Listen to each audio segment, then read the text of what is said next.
Bonsoir tout le monde, c'est Philippe Guillet. Il y a très très peu de monde, c'est très étonnant. Alors j'ai reçu des mails de gens qui avaient du mal à se connecter. Je voulais savoir si les présents n'ont pas eu de soucis de connexion. Dites-moi. Vous pouvez passer par le chat pour me répondre potentiellement. Je suis assez surpris du peu de nombre parce qu'il y avait plus de 300 inscrits.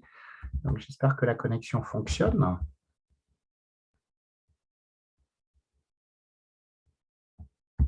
Euh, alors.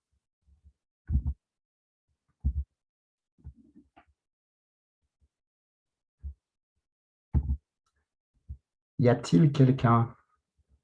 Dites-moi.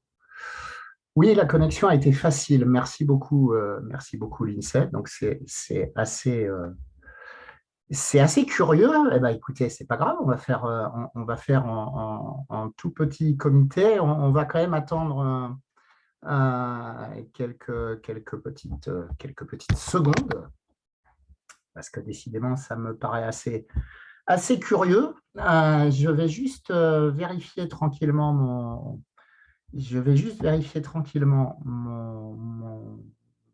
ma boîte mail, voir si j'ai reçu d'autres mails me disant que la connexion était difficile, parce qu'on a d'habitude entre 50 et 60 connectés, et 100 connectés, donc je suis assez surpris qu'on ne soit que 4. J'espère que ça va fonctionner, mais de toute façon, c'est pas grave, on va avancer. Ça reste quand même une grande surprise pour moi. Je vérifie rapidement 2-3 petites choses techniques. Tout le monde m'entend bien d'ailleurs, dans les gens qui sont là? Dites-moi. Est-ce que le son est bon? Oui, ok, super. Le son est OK. Alors, tout à l'heure, je vais partager également un PDF. Vous me direz si c'est OK. Donc, d'habitude, j'ai du mal à suivre le chat, tellement il y a de bonjour, je demande d'où les gens viennent, etc. Donc, vous pouvez quand même me dire d'où vous venez. Ça va être une expérience spéciale ce soir d'être en si petit comité. Vous allez presque pouvoir ouvrir la vidéo si besoin. C'est surprenant tout ça. Belgique pour l'INSEE, super. Donc j'ai Petit Lotus de Normandie et puis Pecoraro, dont je ne connais pas le prénom, de Saint-Étienne. Ok, bien, bah, dites-moi, on va bien se connaître hein, pour le coup. Alors, je retourne, excusez-moi, hein, je me permets de prendre ce Marie-Laure, très bien. Je me permets de prendre ce tout petit temps de latence parce que c'est vraiment super surprenant. En réalité, je fais une initiation comme ça à peu près tous les mois à peu près et on est toujours plutôt très nombreux. Donc, je soupçonne, et vu le nombre d'inscrits, je soupçonne un petit souci technique. Bon. Je n'ai pas de nouveaux mails, hein, visiblement. Si, il y a bien visiblement, le lien ne fonctionne pas. Alors, vous allez me permettre je vais renvoyer le lien de connexion parce qu'apparemment, il y a un souci. Donc, je vais me permettre de vous abandonner quelques instants. Je reste ici, hein, mais en même temps, je vais me permettre de renvoyer un mail puisqu'il y a visiblement un problème de lien. Alors, allons-y. Hop. Je suis désolé de ce petit problème technique en live. Il faut que j'aille sur l'autorépondeur. Il faut que j'aille également sur Zoom. Hop, voilà. Toc, toc. Et que j'envoie ce bon lien. Toc. Très curieux ça. Il y a dû y avoir quelque chose de... Ah. Alors, si en plus l'autorépondeur est inaccessible, voilà autre chose. Eh bien, il y a des soirs comme ça où rien ne veut fonctionner. Allons-y. Allons-y, allons-y.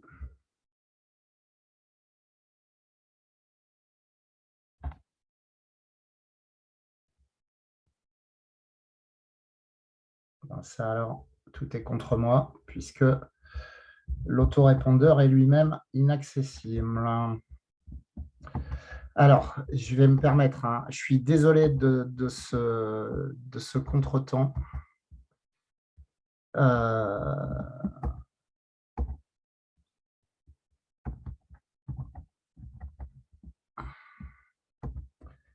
Je vais au moins répondre aux gens qui m'ont envoyé un mail. Il y en a pour 30 secondes.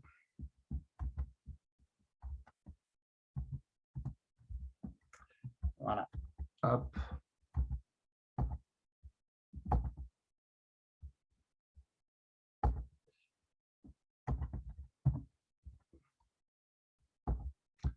Je suis vraiment confus que tout démarre de cette façon-là ce soir.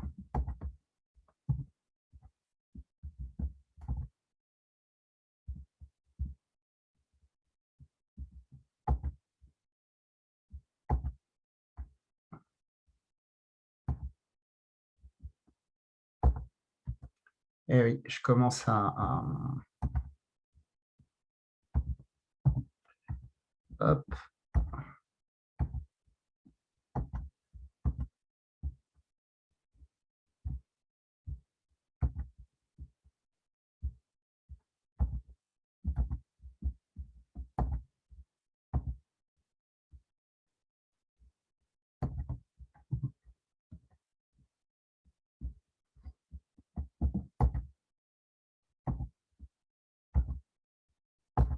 Alors, ne m'abandonnez pas, parce que je vous promets que dès que je suis à vous, il va vraiment y avoir beaucoup, beaucoup de contenu.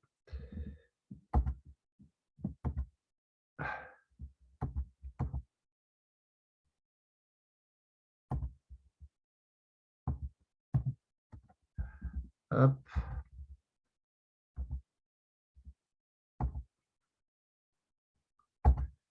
J'en ai plus que pour quelques minutes. Et on va pouvoir attaquer ça au mieux. Peut-être est-ce qu'il y a des gens qui arrivent en attendant. Vous tombez sur... comme quoi tout arrive. Hein. Il fallait bien qu'un jour, il y ait un souci technique. Et c'est aujourd'hui. Qu'est-ce que vous voulez? C'est comme ça. Et je vous remercie de votre patience. Alors, je ne sais pas si des gens arrivent pendant ce temps-là, parce que les mails, eux, sont en train de m'arriver en disant que ça ne fonctionne pas.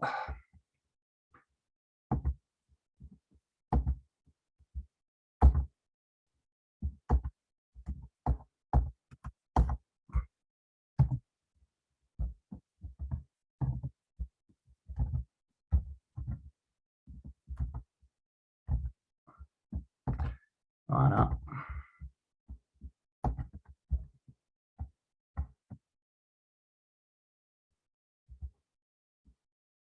Non. Hop, hop, hop, hop, hop, hop, hop, hop, hop, hop.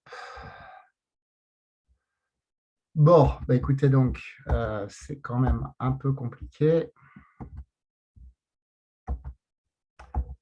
Alors, qui est encore là sur le Zoom? Ah, il y a quelques personnes qui sont en train d'arriver. C'est bien.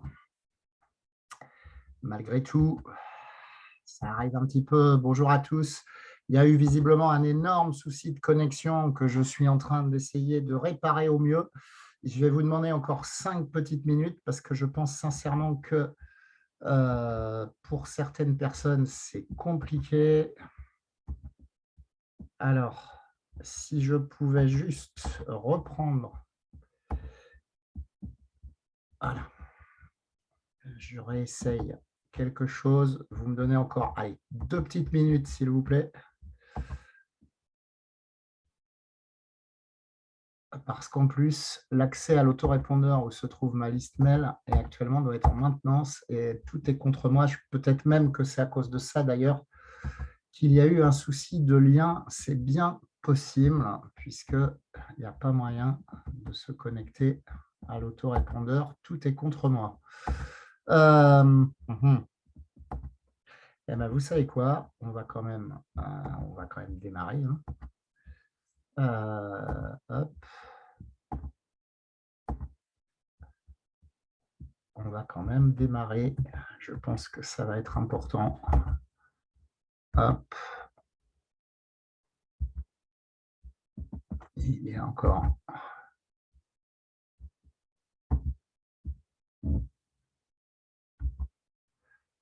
Voilà.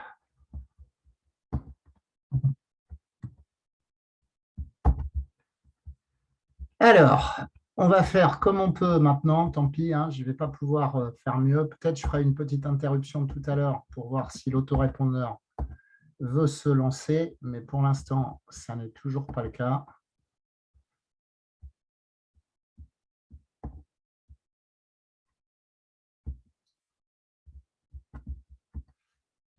Hop. Et hop. Alors, est-ce que vous m'entendez bien? On est toujours assez peu nombreux du coup pour l'instant. Val est là. Est-ce que Cédric, tu as réussi à avoir du son pour tout le monde? Le son est bon. Alors ça, c'est déjà quelque chose dans ce lancement qui est décidément un peu particulier ce soir. Je vais vous partager tout à l'heure le PDF. Vous allez me dire si le PDF est visible, hein, et puis bah, du coup, on démarrera, tant pis. Je vais retourner quand même une dernière fois faire une tentative sur l'autorépondeur qui ne veut toujours pas se lancer, malheureusement. Hop. Et ouais, je reçois quelques très nombreux mails qui disent que le lien ne fonctionne pas. Et ça, c'est un grand mystère. D'autant que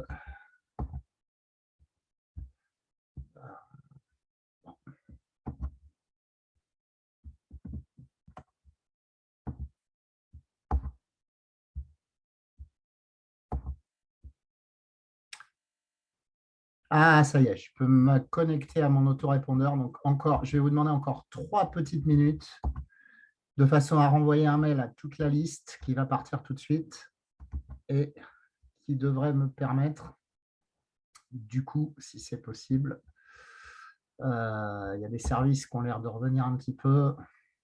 Non, ce n'est pas encore pour cette fois-ci. Bon. On va voir.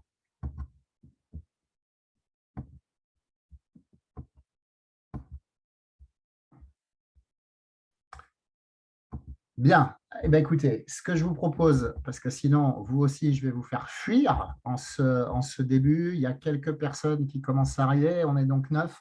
Je ne comprends pas trop ce qui s'est passé sur pourquoi le lien n'est pas bon. Normalement, le travail est toujours bien fait. Donc, on devrait être à peu près 10 fois plus. C'est à peu près le cas d'habitude, mais on va faire avec ce soir. Et on va quand même, du coup, se lancer comme ça. Et je me permettrai tout à l'heure de faire une dernière pause pour voir si l'outil qui me permet d'envoyer des mails à la liste est accessible, parce que je pense que le souci vient de là, en fait. De façon à renvoyer effectivement à tout le monde, le bon lien. Quoi qu'il en soit, il y aura un replay demain. J'enverrai un mail de plates excuses à tout le monde avec le replay. Et du coup, eh ben, on verra bien. Alors, on est parti pour le coup. Hein. Tant pis pour, je ne vais pas pouvoir rattraper le coup plus que ça. Donc, alors, on va reprendre le cours et moi, je vais un peu reprendre aussi le cours des choses.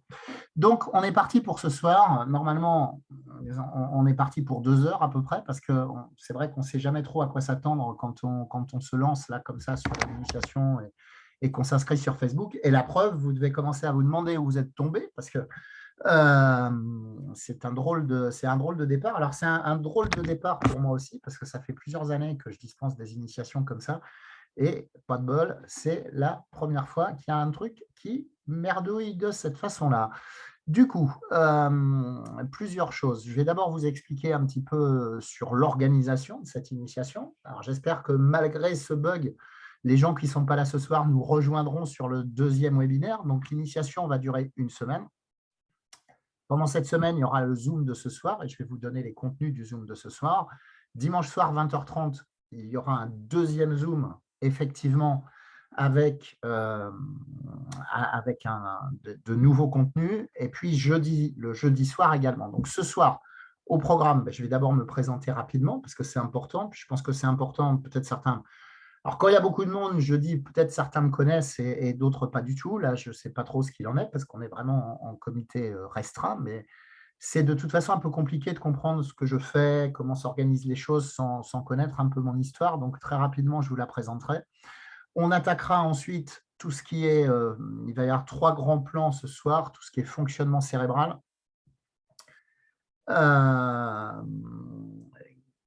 Et on partira de l'hypnose, entre guillemets, pour expliquer tout ça. Comment fonctionne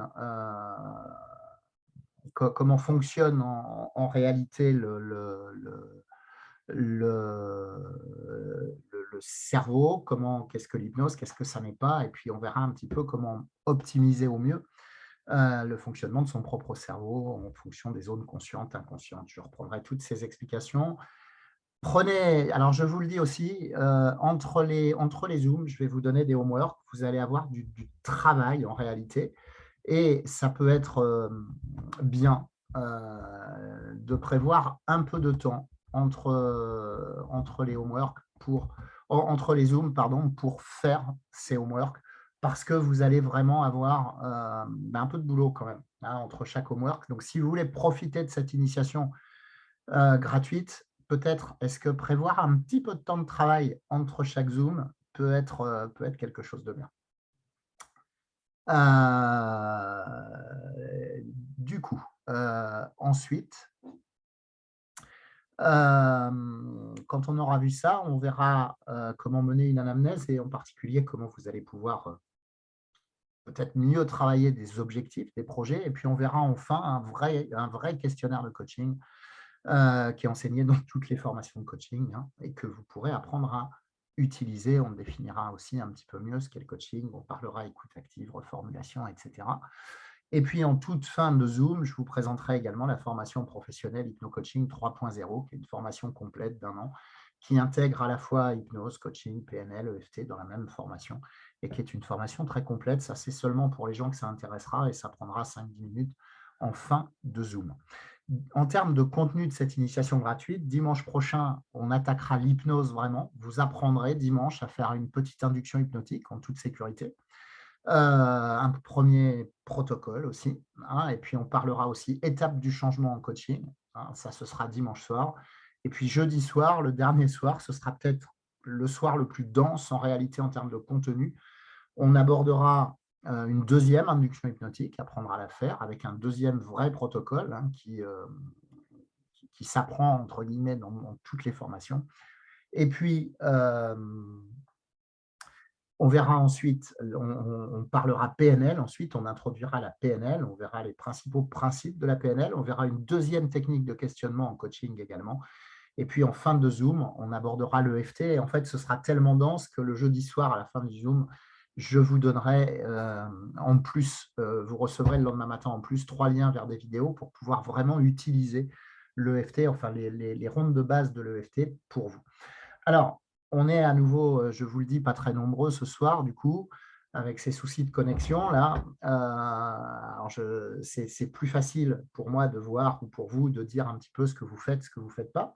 Mais en fait, les gens qui suivent cette initiation, en général, le font pour des raisons tout à fait diverses. Il y a des gens pour qui c'est le premier contact avec l'hypnose, avec toutes ces choses-là, avec le coaching, et qui viennent vers cette initiation plutôt pour eux. Il y en a d'autres qui sont en réalité bien en connaissance de tout ça, voire déjà professionnels, soit déjà coach, soit déjà hypnothérapeute, soit psy, etc. Et je ne souhaite pas du tout en réalité me positionner en tant que sachant suprême, entre guillemets. Bon, je sais quelques trucs, je pense quand même, mais je suis très ouvert, bien sûr, à vos apports dans le chat, à vos questions, hein, au fait que peut-être parfois vous puissiez enrichir ce que je dis, hein, si vous faites partie de ces spécialistes-là. Surtout, n'hésitez pas, hein, l'idée est d'être suffisamment interactif pour pouvoir effectivement euh, travailler ensemble et enrichir le plus de choses, le plus de gens et partager le plus de connaissances possible. Le co-développement, c'est quelque chose de vraiment très, très important.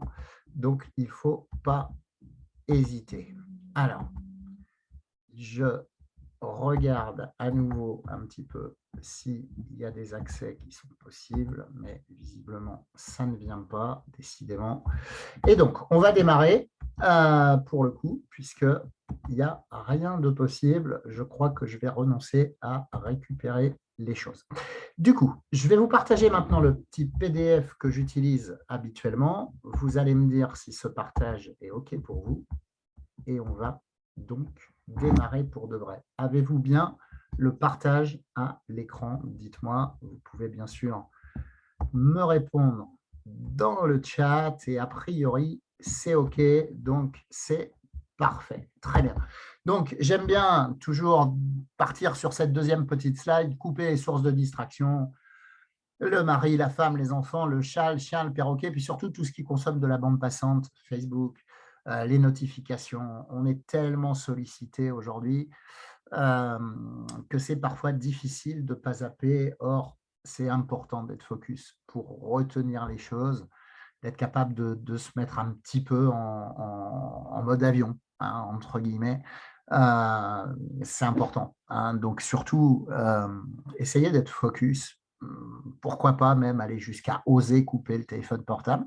Prenez de quoi également boire un petit coup, c'est bon pour le cerveau, et de quoi prendre des notes, même si, je vous le redis, demain, vous recevrez un mail avec le replay et puis avec le résumé également dans le mail des homework que je vous enverrai. Donc, merci d'être là, même si vous avez bien du mérite finalement par rapport aux autres. Alors, ça reste un mystère de savoir pourquoi vous avez réussi à vous connecter et pourquoi il y a 200 personnes qui rament et qui n'y arrivent pas et qui n'ont pas le bon lien. Ça va rester un grand mystère pour moi ce soir.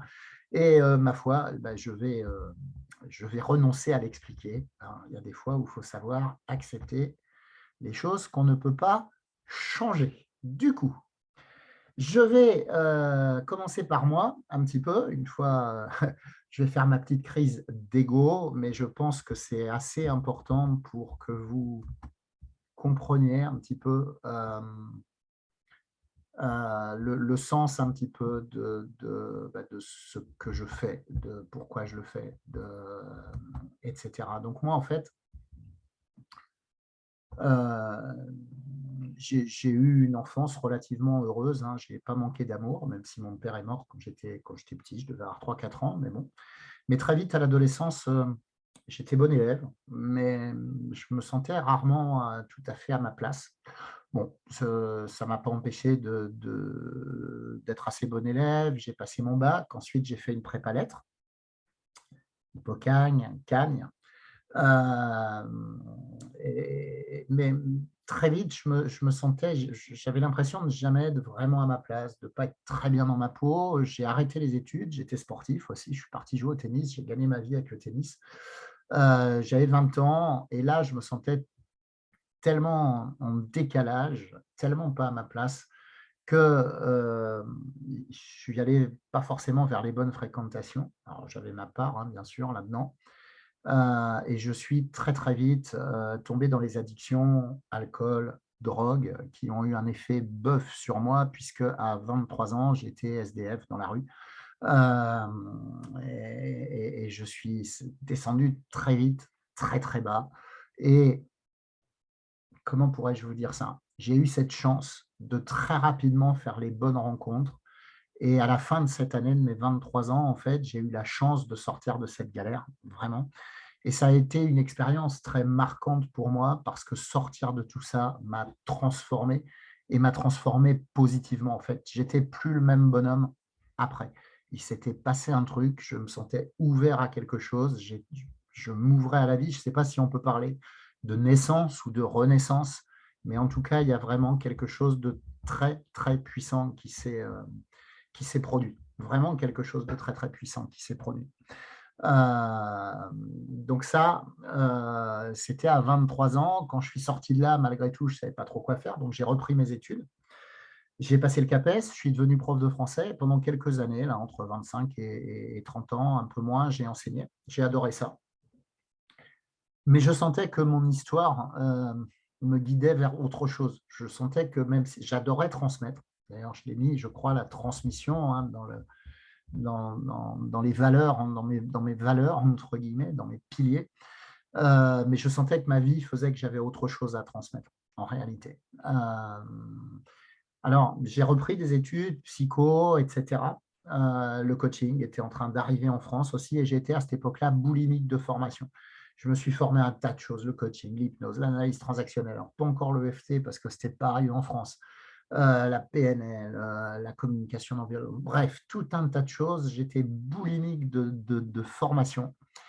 Et puis, parallèlement à tout ça, j'ai commencé à intervenir en prison également. Je suis intervenu pendant une douzaine d'années en prison où j'accompagnais essentiellement des gens qui avaient des soucis d'alcool, de drogue, etc. Et cet accompagnement en détention a beaucoup marqué aussi euh, comment dirais-je, mon approche de l'être humain. En réalité, j'en ai tiré une certitude, je crois, qui a mené toute la suite de ma vie, c'est que quel que soit l'individu, quoi qu'il ait fait, je reste aujourd'hui convaincu qu'à l'intérieur de chaque être humain, il y a un endroit vierge qui est ouvert à quelque chose de beau et peut-être même à la transformation. Alors parfois, cet endroit vierge s'active, parfois il ne s'active pas, souvent même il ne s'active pas. C'est un grand mystère, mais je suis aujourd'hui convaincu qu'il existe. Et c'est ça après qui a guidé, entre guillemets, tout ce que j'ai pu faire. Donc à 30 ans, j'ai démissionné de l'éducation nationale, je me suis installé en libéral, coaching, etc. Et j'ai eu la chance d'avoir un cabinet qui tournait très très bien, beaucoup vers le particulier avec de l'hypnose, pas mal vers les entreprises aussi, plutôt ciblé coaching. Et j'ai bien sûr adoré ça, mais mon cœur de truc, c'est de mission, de ce que j'aime faire, c'est aussi la transmission. Et très vite, hein, j'ai relancé des formations. Et si je vous le fais court, alors coaching, hypnose, etc., et si je vous le fais court, à un moment donné, je me suis intéressé au net. Donc, c'était longtemps après ça, hein, je vous ai sauté un gros passage quand même, je me suis intéressé au net et je me suis formé au web marketing auprès d'un Québécois qui est relativement connu sur le web. Je suis rentré dans son mastermind, dans son groupe entrepreneurial restreint et j'ai pas mal travaillé en coaching individuel avec lui. C'est comme ça qu'on a monté la formation professionnelle Hypno-Coaching 3.0. Et puis, on a une autre formation, entre autres, de coach d'entreprise qui s'appelle Leader Coach, mais dont je ne vous parlerai pas forcément ce soir, que j'anime, que je co-anime avec Bruno, qui enseigne ça aussi à l'Université de Nantes et puis à Polytechnique. Et on a donc monté cette formation que je vous présenterai à la fin. C'était avec Martin Latulippe, donc, qui est ce Québécois qui m'a formé à tout ce qui est web et qui se marrerait bien en voyant la galère que je vis ce soir avec, avec mes liens qui ont du mal à fonctionner, je ne sais pas pourquoi, en termes de programmation. Bien, donc voilà, ça c'était un peu mon histoire. Et du coup, pour moi, la notion de transmission, d'intégrité, d'apprentissage constant, d'appartenance aussi à quelque chose est vraiment très importante. Et rentrer dans les formations hypno-coaching, c'est aussi rentrer dans une forme de famille, j'ai envie de dire, et en tout cas, donner du sens à tout ça. Hein. C'est vraiment quelque chose d'important. Donc, cette initiation ce soir, elle est pour vous si vous êtes passionné par l'être humain, mais je pense que vous l'êtes, parce que sinon, vous ne seriez pas là. Si vous souhaitez aussi à mieux apprendre, utiliser des techniques de changement, d'évolution pour vous-même, pour les autres, hein, Et puis, pourquoi pas, si vous voulez devenir un professionnel complet de la relation d'aide, alors là, attention, cette initiation ne fera pas de vous un professionnel complet de la relation d'aide, loin de là. Voilà, ça, ce serait la formation professionnelle complète d'1 an. Mais déjà, pendant cette initiation, j'espère vous donner des clés, j'espère vous donner suffisamment de contenu pour que vous puissiez sentir un petit peu un certain nombre de choses et ce que peuvent apporter aussi certains de ces outils. Est-ce que mon élocution est claire pour vous? Parce que je ne me suis pas beaucoup occupé de vous quand même depuis le début avec tous ces problèmes-là. Donc, est-ce que je ne parle pas trop vite? Est-ce que vous me comprenez bien? Est-ce que mon élocution est claire? Je vous en supplie, je suis déjà en galère, répondez-moi dans le chat, c'est important. Merci beaucoup. Allez, on y va, du coup, on va partir sur les contenus parce que comme on a démarré du coup bien tard, je ne veux pas vous faire coucher trop tard et vous dispenser quand même absolument tous les contenus qui étaient prévus. Ça, c'est vraiment quelque chose de très important. Alors, pour ça, on va partir sur d'abord la notion de fonctionnement cérébral. On va partir hypnose, on va parler de conscient, d'inconscient, d'émotion, d'imagination, et puis vous aurez un premier homework. Donc, pour démarrer, alors je vais peut-être dire des choses qui vont paraître à certains ou certaines évidentes, parce qu'il y a beaucoup de choses qui sont de plus en plus connues, et puis peut-être que pour d'autres, ce sera une vraie découverte. Mais en tout cas, on va partir du début et on va repartir des bases. Et pour attaquer le développement cérébral, on va partir un petit peu de l'explication de l'hypnose. Donc, la première chose qu'il faut bien que vous compreniez, entre guillemets, c'est que l'hypnose, ce n'est pas un truc magique, un fluide, un don de naissance ou quoi que ce soit. C'est un état qui est un état entièrement naturel. En réalité, vous passez en hypnose tous les jours, chaque jour. C'est un état entièrement naturel. En fait, notre cerveau est émetteur d'ondes. Ces ondes, on les mesure en fait scientifiquement, exactement comme l'unité de mesure, c'est l'hertz, exactement comme quand vous changez de station de radio sur une radio. La fréquence des radios se mesure en hertz. Pour nos ondes cérébrales, c'est exactement la même chose. Nos ondes cérébrales se mesurent en hertz. Quand vous êtes en sommeil profond, la fréquence est très basse. Quand vous êtes en sommeil plus léger, la fréquence est un petit peu plus haute. Comme en ce moment où je vous parle, vous êtes dans un état, dans un EOC, c'est-à-dire un état ordinaire de conscience, la fréquence est beaucoup plus haute. Et puis entre les deux, entre cet état ordinaire de conscience, cet EOC et puis le sommeil léger, il y a tout un tas de fréquences là qu'on appelle les ondes alpha qui correspondent à l'état d'hypnose. Et l'état d'hypnose n'est pas un état ordinaire de conscience, mais ce n'est pas non plus un état de sommeil. On ne dort pas quand on est en hypnose. Même si l'hypnotiseur de spectacle dit « dort », c'est parce que c'est un mot qui frappe en fait, mais en réalité, on ne dort pas. On est dans un état intermédiaire entre un état de sommeil et un état ordinaire de conscience. On dit donc dans ces ondes alpha qu'on est en EMC, un état modifié de conscience, mais de conscience, pas de sommeil. Et cet état hypnotique, en fait, on y passe tous les jours parce que ces ondes cérébrales, en fait, ont des cycles d'à peu près 90 minutes. Et donc, de façon très légère, on y passe à peu près tous les 90 minutes. Vous savez, vous êtes en train de travailler sur un truc, par exemple, et puis tout d'un coup, vous n'arrivez plus à vous concentrer, quoi. Il n'y a plus rien. Là, vous êtes dans un état hypnotique léger, voire très léger. Mais ce qui parle le plus aux gens dans le fait de passer dans des états hypnotiques fréquemment, c'est la voiture. Vous savez, vous prenez votre voiture, vous faites un trajet que vous avez l'habitude de faire, et puis tout d'un coup, vous dites « Oh merde, je suis déjà arrivé, je l'ai passé ce bled là ou je ne l'ai pas passé ?» Voilà. En réalité, vous êtes bien arrivé, vous avez passé les vitesses, vous êtes resté du bon côté de la route, vous êtes arrivé au bon endroit, mais c'est comme s'il y avait une partie de vous qui était partie ailleurs. Comme si une partie de vous était là, vraiment, et puis comme si une partie de vous était partie complètement ailleurs. Ça, c'est typique, en réalité, d'un état hypnotique. Un état hypnotique, c'est exactement ça. Il y a une partie qui est là, et puis une partie qui est ailleurs, exactement comme en voiture. Et ce qui est très intéressant, donc, c'est que cette ouverture vers un ailleurs est une ouverture vers la partie inconsciente de notre cerveau. Donc, notre cerveau a une structure consciente, qui est importante, hein, bien sûr. C'est celle dont on est conscient. Hein. Mince, il y a eu une erreur de zoom, mince, il y a eu ceci, ça me gratte, il faut que j'aille faire des courses, etc. Tout ça, c'est notre partie consciente. Mais on a aussi dans le cerveau une partie inconsciente, et vous allez voir, qui prend beaucoup, beaucoup de place et qui a une fonction spécifique. On va y venir tout à l'heure. Alors, est-ce que pour l'instant, cette notion d'état naturel et de descendre dans les ondes cérébrales est claire pour tout le monde? Dites-moi.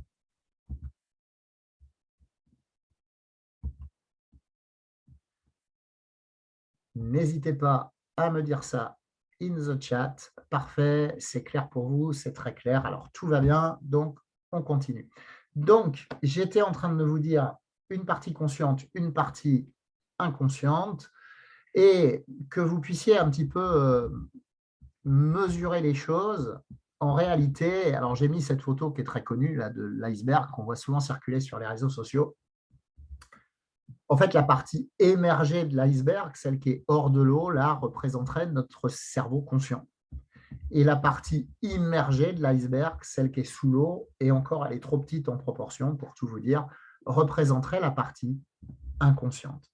Alors, que vous le compreniez bien, cette différence, en réalité, notre esprit conscient, les informations que traite notre cerveau, on va les mesurer exactement comme sur les ordinateurs. L'unité de mesure, l'unité de défilement de l'information, ça va être le bit seconde. Notre esprit conscient va en travailler à peu près 2000 bits, va en traiter à peu près 2000 bits par seconde d'information, et dans le même temps, notre inconscient va en traiter 400 milliards. 2400 milliards. Donc, vous voyez à quel point notre inconscient prend de la place, mais je vais avoir une très bonne nouvelle pour vous tout à l'heure, c'est que cet inconscient, il a un job. Et l'état d'hypnose, en fait, cet état un peu ici et ailleurs, est un état qui permet un peu mieux de s'adresser directement à cet inconscient. Je vais y revenir tout à l'heure, mais je voulais redonner une ou deux précisions sur l'hypnose avant d'y revenir. D'abord, l'hypnose, dans la mesure où c'est un état naturel, ça veut dire que tout le monde peut y aller, en fait. Tout le monde peut aller en hypnose. Par contre, tout le monde ne va pas y aller nécessairement ni à la même vitesse, ni à la même profondeur. Ça va dépendre de plein de choses. Ça va dépendre de la confiance qu'on a dans le thérapeute. Ça va dépendre du sujet traité aussi. Si je veux arrêter de fumer, mais pas trop, quand même. Bien sûr, ça risque de pas bien fonctionner. Et puis, il semblerait aussi qu'il y ait quelque chose de physiologique. Alors ça, on en est encore au stade de l'observation, on n'a pas encore d'explication, mais les imageries cérébrales nous disent que peut-être, vous savez, on a un hémisphère droit, un hémisphère gauche, il y a plusieurs choses au milieu, là, dans le cerveau, et entre autres, quelque chose qui s'appelle le corps calleux. Et il semblerait que plus on a un gros corps calleux, plus on irait vite en hypnose. Voilà, on ne sait pas encore exactement pourquoi, les études sont encore en cours là-dessus, mais il semblerait bien que dans notre sensibilité à l'hypnose, il y a aussi une partie physiologique en réalité. Alors ça veut dire que 20 à 30% des gens vont être très sensibles à l'hypnose et vont rentrer en hypnose très rapidement. Vous avez sans doute presque tous vu, au moins à la télé, des spectacles de Mesmer ou autres, ou d'hypnose de spectacle. En fait, ils font des tests, avant qu'on apprend aussi, dans la formation Hypnocoaching 3.0 d'ailleurs, des tests de suggestibilité, les doigts qui collent, les mains qui se rapprochent, des choses comme ça, qui permettent à l'hypnotiseur de voir si la personne est très sensible à l'hypnose. Et en général, les hypnotiseurs de spectacle choisissent cela, parce que ceux-là, avec une technique bien sentie, et j'insiste, c'est juste technique, ils vont partir très très rapidement en hypnose. Ça, c'est 20 à 30% des gens. Et puis, il y a à peu près 60-65% des gens qui vont aller en hypnose, mais il va falloir plus de temps. Et souvent, on va passer par des inductions. L'induction, c'est le fait d'emmener quelqu'un en hypnose par des inductions un peu plus longues, qui souvent vont passer par la détente. Et puis, il y a 3 à 5% des gens qui, eux, sont très contrôlants, ont du mal à partir, ont plein de peur. Et eux, ils pourraient partir en hypnose, hein, mais il faudrait y passer la journée. Donc, l'hypnose n'est pas forcément l'outil le plus adapté pour eux, en tout cas dans la période de vie qu'ils traversent. Voilà, parce que ça peut évoluer parfois, hein, au fur et à mesure de la vie. Donc, que vous compreniez bien, je répète, l'hypnose, descendre dans les ondes cérébrales, c'est un état naturel, un état modifié de conscience dans lequel on peut s'adresser plus directement à l'inconscient. Et tout le monde peut donc aller en hypnose puisque c'est naturel, mais certains vont y aller 20 à 30% très rapidement, vont pouvoir y aller très rapidement, d'autres plus lentement, et puis pour quelques-uns, ça va quand même, ils pourraient y aller, mais ça va quand même être très compliqué. N'hésitez pas à m'interpeller si je vais trop vite, si c'est pas clair, etc., etc. N'hésitez pas à poser des questions, c'est important. Là, vraiment, surtout, n'hésitez pas. Hop, j'étais en train de regarder si la connexion se refaisait, mais il n'y a toujours pas moyen. Donc, on va maintenant parler de l'utilité en fait de l'inconscient, puisque je vous disais, l'esprit conscient, 2000 bits secondes, l'inconscient, 400 milliards. Mais, très bonne nouvelle, notre inconscient, il a un job. En fait, il sert à quelque chose, cet inconscient. Et son boulot, son job, c'est de nous protéger. Donc, très bonne nouvelle, l'inconscient est un protecteur.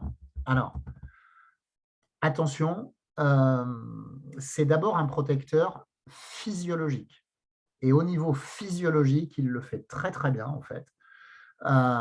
C'est-à-dire qu'on n'est pas, nous, sans arrêt consciemment en train de se dire faut que je pense à faire battre mon cœur, faut que je pense à respirer, faut que je règle la pression sanguine, la pression artérielle, etc. Ça, on s'en occupe jamais. Et on s'en occupe jamais parce qu'en réalité, c'est l'inconscient qui le gère. C'est l'inconscient qui s'en occupe. Bon. Donc ça, très très bien. Et il le fait très très bien. On appelle ça l'homéostasie. C'est le fait de maintenir, entre guillemets, les choses en l'état. Et donc, ça, il nous protège très très bien. Il s'occupe bien de nous, notre inconscient, à ce niveau-là. Par contre, attention, il ne sait pas réparer. Lui, son job, c'est le maintien des affaires courantes.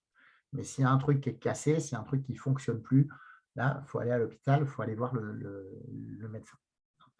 Donc, notre inconscient, c'est 400 milliards, là, c'est un protecteur au niveau physiologique. Deuxième très bonne nouvelle, notre inconscient, il est aussi censé nous protéger au niveau psychologique. Mais là, attention, parfois, il peut se tromper. Toujours avec une bonne intention, en fait. Alors, il va se tromper, c'est souvent sur des grosses choses, des traumas, des choses comme ça. Je vous donne un exemple ou deux. Alors, ça va être des exemples un peu gros, mais on va imaginer quelqu'un qui a été agressé sexuellement, par exemple, et qui ne va pas très bien, qui a du mal à récupérer. L'inconscient, à un moment donné, pourrait se tromper et renvoyer, je ne sais pas moi, une très forte obésité, par exemple. Ce serait une façon de dire, tu es tranquille, tu es protégé, tu n'es plus désirable, on ne touchera plus. L'intention est bonne. Le moyen renvoyé, par contre, lui, ne va pas être adapté. Mais en fait, l'inconscient, son intention est toujours bonne, mais parfois, il va se tromper dans la réponse. Je ne sais pas, je peux vous donner un deuxième exemple. On va imaginer quelqu'un qui n'est pas bien, qui est très déprimé, dépressif. L'inconscient, à un moment donné, pourrait se tromper, en fait, et renvoyer un très fort vertige, par exemple. Ce serait une façon de dire, toi, dans l'état où tu es, franchement, t'approches pas du bord. L'intention est bonne, à nouveau. Mais le moyen renvoyé va encore pas être terrible. Le gars qui se met à trembler dès qu'il y a 10 cm de vide ou 50 cm de vide, ça va devenir en fait un sursymptôme de son mal-être. Donc, si je répète, j'aime bien répéter pour ancrer les choses. Si ça vous bassine, vous me le dites. Mais donc, l'inconscient est un protecteur au niveau psychologique, au niveau physiologique d'abord, ça il le fait très bien, et puis aussi au niveau psychologique, mais là parfois, il peut se tromper, toujours avec une bonne intention, parfois, il se trompe dans la réponse. Est-ce que pour l'instant, tout est clair pour vous? Est-ce qu'il y aurait quelques questions là où on en est? avant que j'avance un peu plus sur les choses. Dites-moi, dites-moi, alors que je suis en train de regarder en même temps et qu'il y a des gens qui continuent à m'envoyer des mails pour dire qu'ils ne peuvent pas se connecter. C'est terrible. C'est impeccable, dit Val, c'est très clair, dit Nancy. J'espère que c'est le cas pour tout le monde. Si vraiment vous avez des questions spécifiques, hein, n'hésitez pas. En plus, on n'est pas trop nombreux, donc c'est plus facile pour moi de lire le chat. Donc, surtout, n'hésitez pas. Alors, on continue du coup. Hein. Donc, premièrement, l'inconscient est un protecteur. Deuxièmement, cet inconscient, ces 400 milliards là, ils vont mettre des schémas en programme, il va mettre des schémas en programme automatique. À savoir que quand on a fait des choses et puis qu'on y a pris un peu plaisir, même puis qu'on les a répétées, ces choses-là, à un moment donné, ça peut être fumer par exemple ou d'autres choses. À un moment donné, l'inconscient se dit bah, écoute, moi je suis bien occupé, j'ai autre chose à faire, tu veux ça, il n'y a pas de problème. Je vais te le mettre en programme automatique. Chaque déclencheur, même réponse. Et quand on ne veut plus du truc, ben vous savez, ça finit par donner toutes ces choses où je ne veux plus, mais c'est comme si c'était plus fort que moi. Ça peut être des grignotages, par exemple, ça peut être des choses comme ça. Et là, l'hypnose est souvent assez utile, en fait. L'idée, ça va être de reproduire cet état un peu ici, un peu ailleurs, un peu comme en voiture, pour aller s'adresser directement à l'inconscient, parce que dans cet état-là, on a un accès plus direct à l'inconscient, et lui dire, hein, bah, écoute, ce truc-là, elle n'en veut plus, il faudrait que tu désactives le programme. Et comme l'inconscient, si la personne est bien en hypnose, comme le boulot de l'inconscient, c'est de protéger, en principe, il va donner un coup de main. Alors, il va donner un coup de main, mais attention, il va donner un coup de main si la personne est décidée aussi à avoir ce coup de main. Parce que si quelqu'un est dans ce cas-là pour arrêter de fumer, par exemple, et qui a dit « ouais, je veux arrêter de fumer, mais pas tant que ça, finalement ». Bon, ben, l'inconscient, il va rester dans ce qu'il a toujours fait et le programme va rester à ce moment-là. Et puis, de la même façon, l'hypnose est un déclencheur, mais il va falloir quand même répéter un peu. Il va y avoir une notion de répétition parce que des schémas qui ont été engrammés pendant des années et des années, même si pendant l'hypnose, il y a quelque chose qui se passe, il pourrait vite, au bout de quelques jours, quelques semaines, retomber dans les vieux schémas avec la vie qui reprend, la vie courante. Et la notion de répéter les choses peut être importante aussi pour les ancrer.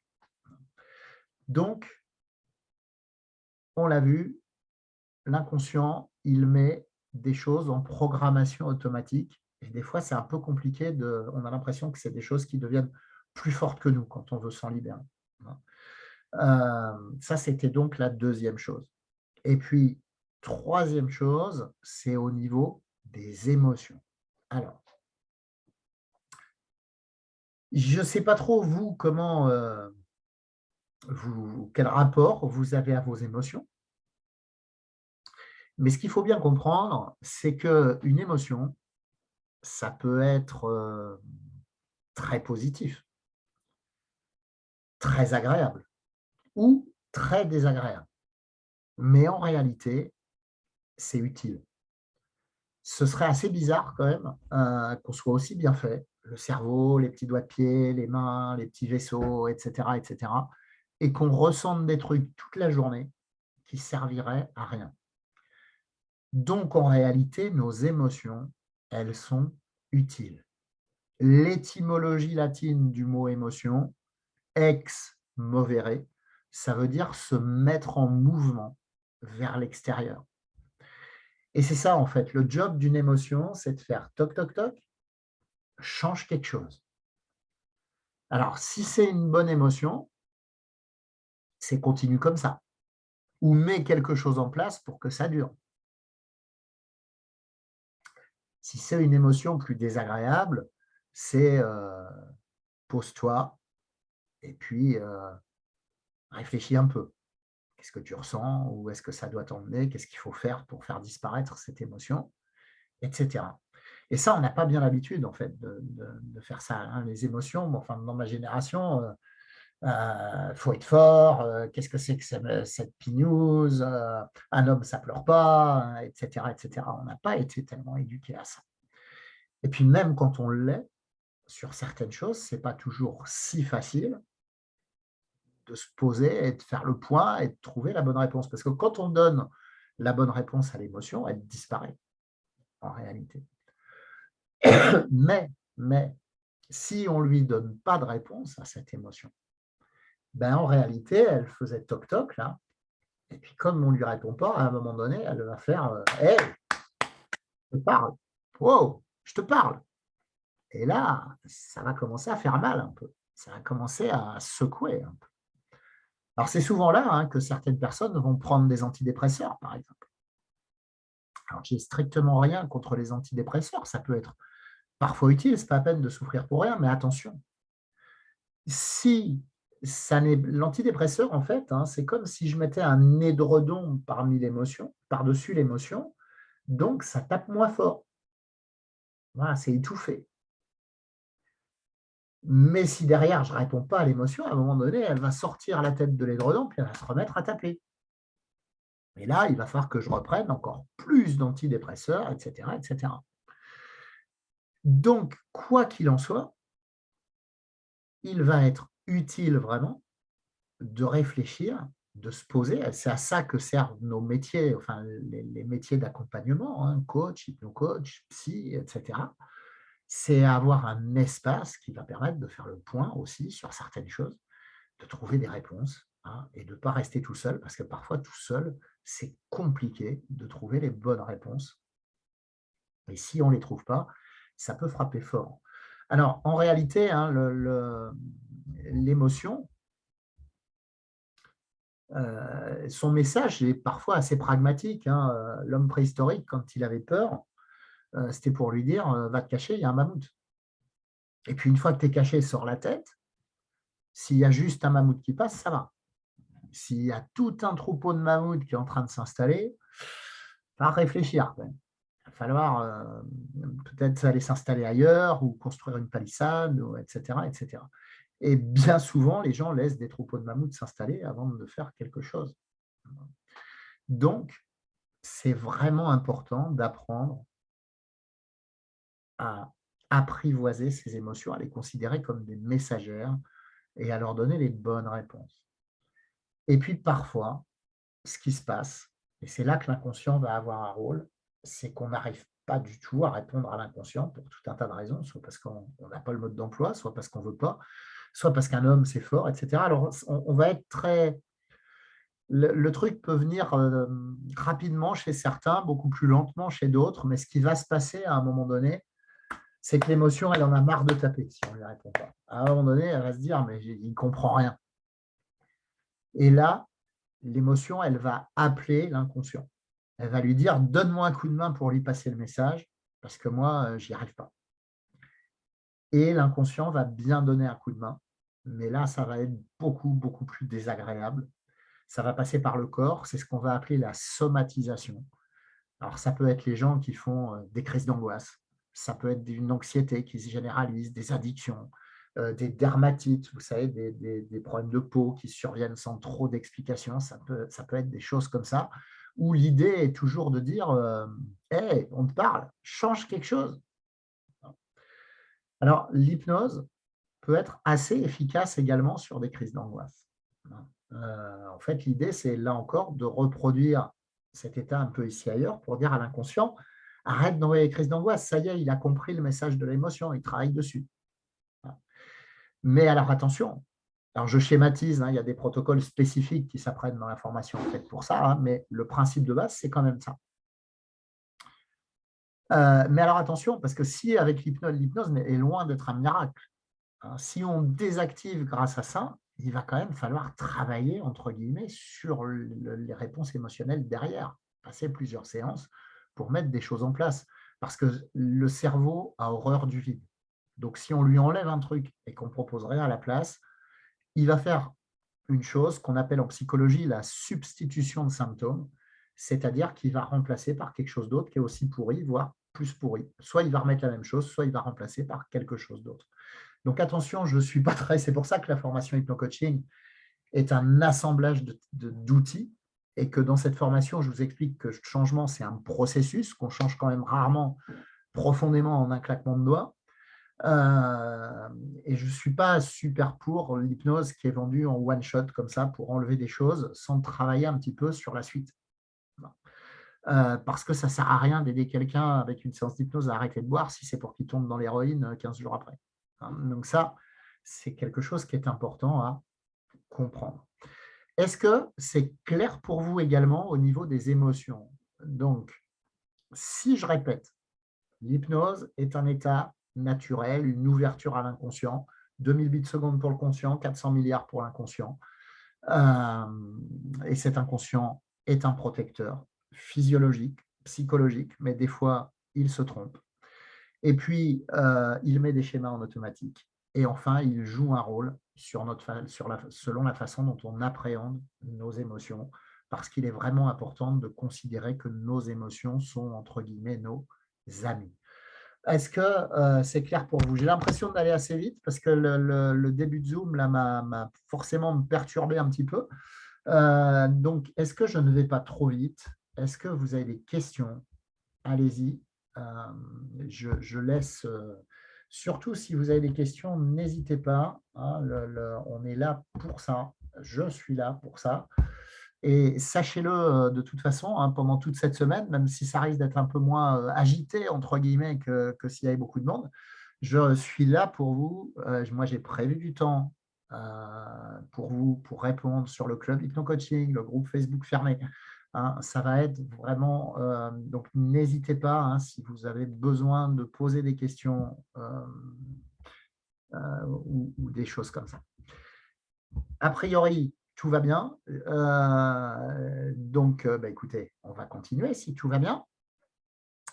Puisque l'inconscient, il faut bien comprendre à nouveau quelque chose au niveau de l'inconscient. Ce qu'il faut comprendre au niveau de l'inconscient, c'est que mon inconscient à moi, Philippe, c'est le mien. L'inconscient de l'INSEE, c'est celui de l'INSEE. Celui de Robert, c'est celui de Robert, etc. etc. Celui de Marie-Laure ou Anne-Laure, c'est le sien. On a chacun le nôtre. Donc, normalement, mon inconscient, il devrait faire ce que je lui demande. Ça paraît logique. Sauf que figurez-vous que souvent, on n'est quand même pas très clair. Faut que je travaille, mais je n'ai pas le temps. Faut que j'arrête de fumer, mais je vais au bureau de tabac. Faut que je fasse le ménage, mais je vais aller faire autre chose d'abord. Et très souvent, on donne une consigne et l'inverse. Et du coup, l'inconscient, il ne bouge pas. Il reste dans ce qu'il a toujours fait. Donc ça, c'est quelque chose d'important à comprendre. Et pour le comprendre, on va essayer d'aller un tout petit peu plus loin. Alors, âme sensible, s'abstenir. Si certains d'entre vous décident de participer à la formation Hypno-Coaching 3.0, eh bien, ils peuvent être confrontés à ça, à savoir qu'il m'arrive de faire des schémas à la main, vraiment complètement pourris. Du coup, je vous en propose un pour que vous sachiez à quoi vous attendre. Alors, pourri, mais pas tant que ça. Alors, ce schéma-là, il n'est pas très scientifique, bien sûr, sur la forme, mais il est sur le fond. Alors, est-ce que vous voyez bien ma souris se promener? Que je vous explique, grosso modo, ce schéma. Vous avez ici un petit carré avec marqué C à l'intérieur. Ce C, c'est notre esprit conscient. Vous avez un très grand carré ici, qui est trop petit en perspective, avec IC. Ça, c'est notre inconscient, les 400 milliards, avec des flèches qui vont chercher des informations autour. Et puis ici, là, vous avez une partie de l'inconscient, SC, le subconscient. C'est un lieu de passage, en fait. C'est là que rentrent les informations par le biais du subconscient. C'est par là que rentrent les informations qui sont demandées à l'inconscient. Et puis, dans notre cerveau, là, on a un truc organique là, qui s'appelle alors j'ai noté SRA, ça veut dire système réticulé activateur. Qu'est-ce que c'est que ça, le système réticulé activateur? C'est un centre de tri, en fait. Ça va trier les informations qui, par le biais de notre subconscient, vont être demandées à notre inconscient qui va aller les chercher soit à l'intérieur, soit autour. Mais alors, c'est là qu'il faut bien comprendre, notre système réticulé activateur, notre centre de tri et notre subconscient, notre lieu de passage, là, ils ont zéro libre arbitre. Zéro. Ils vont trier les informations en fonction de ce qui tourne le plus souvent dans le conscient. C'est-à-dire que si ce qui tourne le plus souvent dans le conscient, c'est je suis moche, je suis nul, j'y arriverai jamais, quand je commence un truc, je finis jamais, la vie est trop difficile pour moi, c'est pas comme tout le monde, etc., etc. À un moment donné, le système réticulé activateur, il va dire OK les gars, subconscient, tu vas aller demander à l'inconscient d'aller chercher tout ce qui le rend nul, tout ce qui fait qu'il rate tout avant d'avoir fini, tout ce qui fait, etc., etc. En fait, nos autosuggestions, l'hypnose, c'est aussi la suggestion et l'autosuggestion, c'est des suggestions. Notre petit discours intérieur, nos autosuggestions sont extrêmement puissantes. Extrêmement puissantes. Ce sont de véritables consignes. Ça veut dire qu'il va falloir apprendre certainement à mieux les utiliser. Ça, c'est quelque chose de fondamental. Je ne dis pas que ça va suffire, mais c'est quand même un tout premier pas. Est-ce que ça, c'est clair pour vous? Est-ce que la compréhension de ça est claire pour vous? Parce que c'est vraiment quelque chose d'important. Hein. Ok, super. Très bien. Donc, comment est-ce qu'on va essayer de mieux utiliser ça? Vous allez avoir un premier homework tout à l'heure là-dessus. Pour ça, il faut comprendre encore une ou deux choses. Alors, je ferai des précisions dans le deuxième webinaire là-dessus, à savoir que je vous dirai ça dans le deuxième webinaire en termes d'harmonisation de tout ça. Il y a vraiment des précautions à prendre. Je vais vous le redire un petit peu tout à l'heure. Mais ça doit s'associer à plusieurs choses. En fait, la première chose, c'est que notre cerveau ne fait pas vraiment la différence entre la réalité et l'imagination. En fait, en 2005, je crois, il y a des scientifiques japonais qui ont mené une expérience. Ils ont fait manger des plats traditionnels japonais, de bons plats traditionnels japonais à quelques cobayes. Et ces cobayes étaient sous IRM pour voir où est-ce que le cerveau réagissait. Donc, et ils regardaient les zones de plaisir là, quand ces gens-là mangeaient. Puis 15 jours après, ils les ont mis en hypnose, toujours sous IRM, et sans leur donner de nourriture, ils leur ont fait imaginer tout simplement qu'ils mangeaient les mêmes choses. Eh bien, figurez-vous que les zones cérébrales qui réagissaient étaient exactement les mêmes que quand c'était vrai.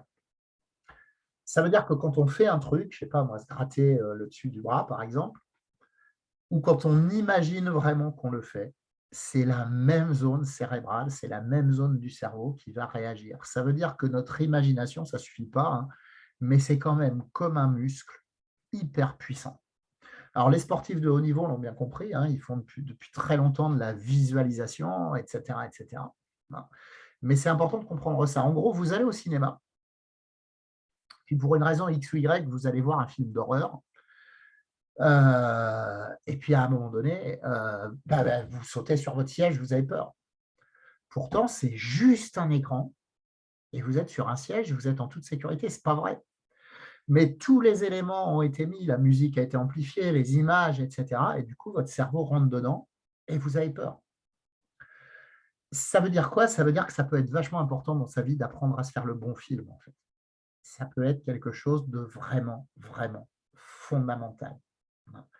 Et pour que ces bonnes autosuggestions passent, il va falloir aussi que nos nouvelles autosuggestions aient du sens, soient reliées à quelque chose qui a du sens, mais pas n'importe quel sens. C'est-à-dire que il va nous falloir ce que nos amis québécois appellent le GBS. Qu'est-ce que c'est que le GBS pour les Québécois? C'est du gros bon sens, un gros bon sens.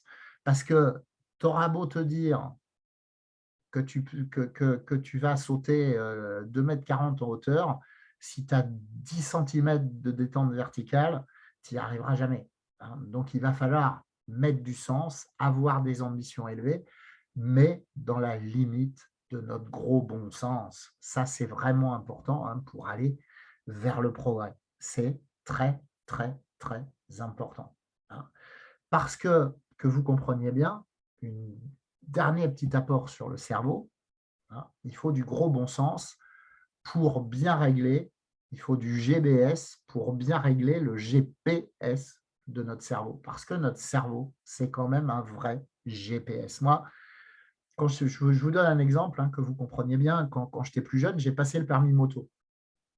Et puis à l'époque, je n'étais pas très à l'aise, j'avais fait du vélo avant. Et l'instructeur disait, si tu regardes dans le virage, tu vas dans le virage. Lève les yeux, regarde où tu veux aller, et puis tu vas emmener la moto. Ce qui est très vrai. C'est comme quand vous faites une marche arrière en voiture. Alors, quand je dis gros sens, c'est gros bon sens, du bon sens. Je parle juste de bon sens, Vanessa. Le bon sens, c'est de se dire que si je fais 10 cm de détente verticale, j'aurais beau me dire tous les jours, je vais sauter 2,50 m, je ne sauterai jamais 2,50 m. Donc, c'est avoir des objectifs qui sont dans la limite de nos capacités. C'est ça le gros bon sens. Et donc, notre cerveau, c'est un GPS, il nous emmène là où on regarde. C'est comme quand vous faites une marche arrière en voiture. Si vous regardez de chaque côté, vous allez de travers. Vous regardez dans le fond. Et la voiture, elle part dans le fond. Notre cerveau est fait comme ça. Il nous emmène là où on regarde. Donc là, encore une fois, se faire le bon film et se faire un bon film avec du gros bon sens, c'est vraiment très, très important. Et vous allez me dire, ce n'est pas toujours facile. C'est ça, que ce soit réalisable. Absolument. Alors, ce n'est pas toujours facile. Je vois qu'il y a une ou deux personnes qui sont arrivées en plus. J'imagine que c'est avec le lien que j'ai renvoyé par mail en réponse, puisqu'on a eu, on a eu de gros soucis de lien, de connexion, etc.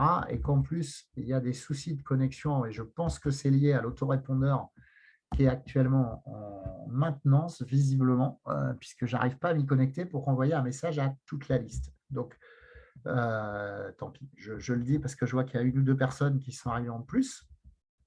Alors, je le dis à ces deux personnes, il y aura un replay de toute façon dès demain matin pour tout ça. Donc, vous avez bien compris, mon cerveau, mon inconscient, il faut que je réapprenne à lui parler parce que mes autosuggestions sont extrêmement puissantes. C'est clair pour vous, ça?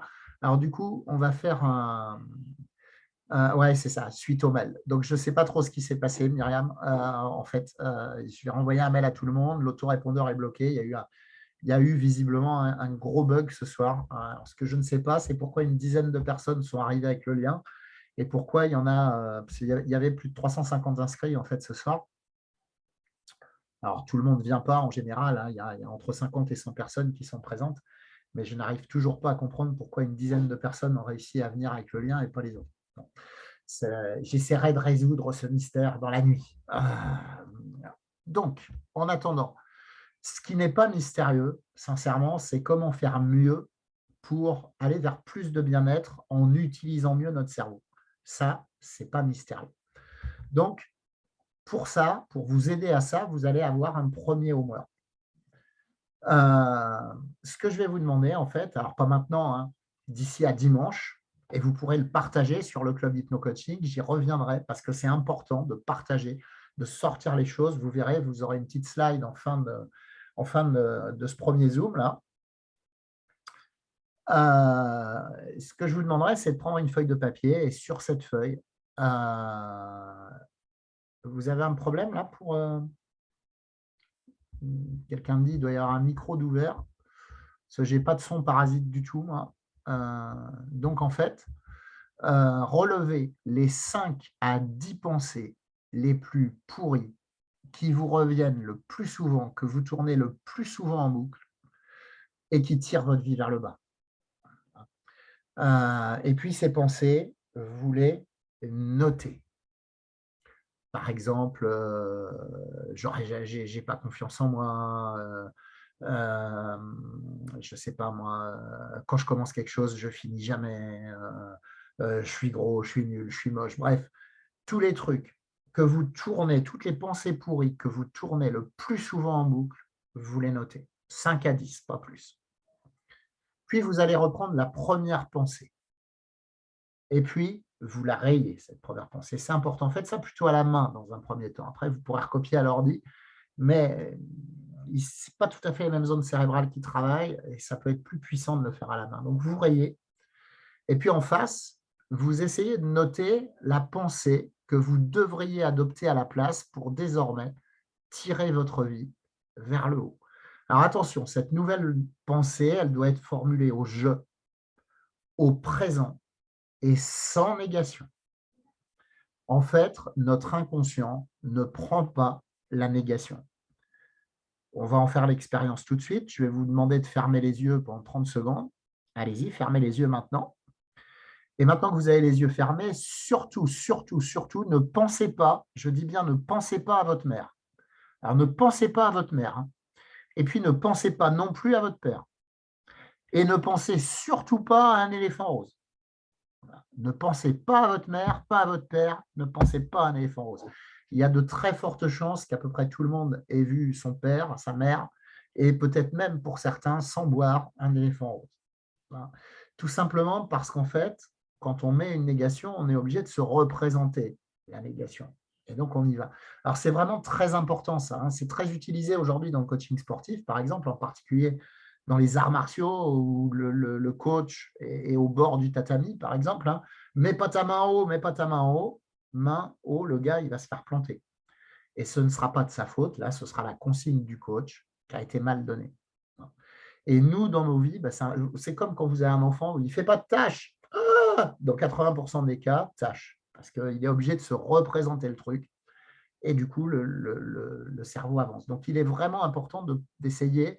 C'est pas être positif pour être positif, New Age, etc. C'est comment utiliser au mieux nos capacités cérébrales pour les mettre dans le bon sens. Alors, attention, parce que si vous réécrivez ces phrases, si vous avez mis je suis nul, je rate tout dans votre phrase pourrie, que vous la rayez et qu'en face vous mettez je suis trop fort, je réussis tout, il va y avoir un tel écart que vous n'allez pas y croire en réalité. Donc la forme progressive, ce que nos amis anglais appellent leur présent progressif, est souvent un excellent moyen de se donner des nouvelles consignes. Je vais essayer de vous donner un exemple. Alors, j'avais dit je suis nul, je rate tout, ça peut très bien être.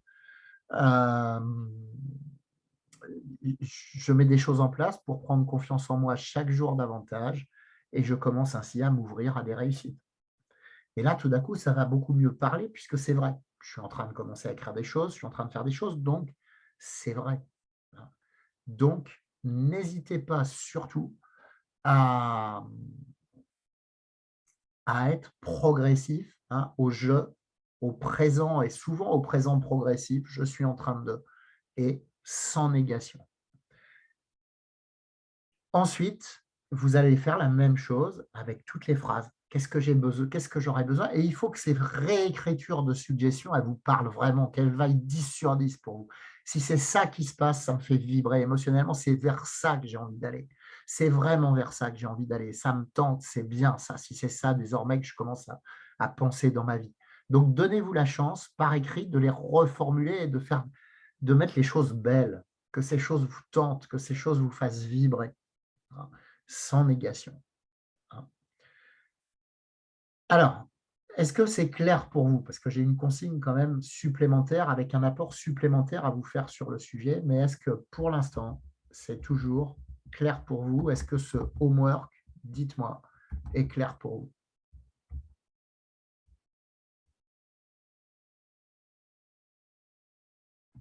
Oui, au moins pour...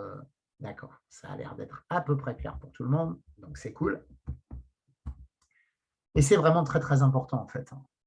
C'est vraiment très, très important. Cela étant, si on en reste là, ça ne va pas suffire. Ça ne va pas suffire.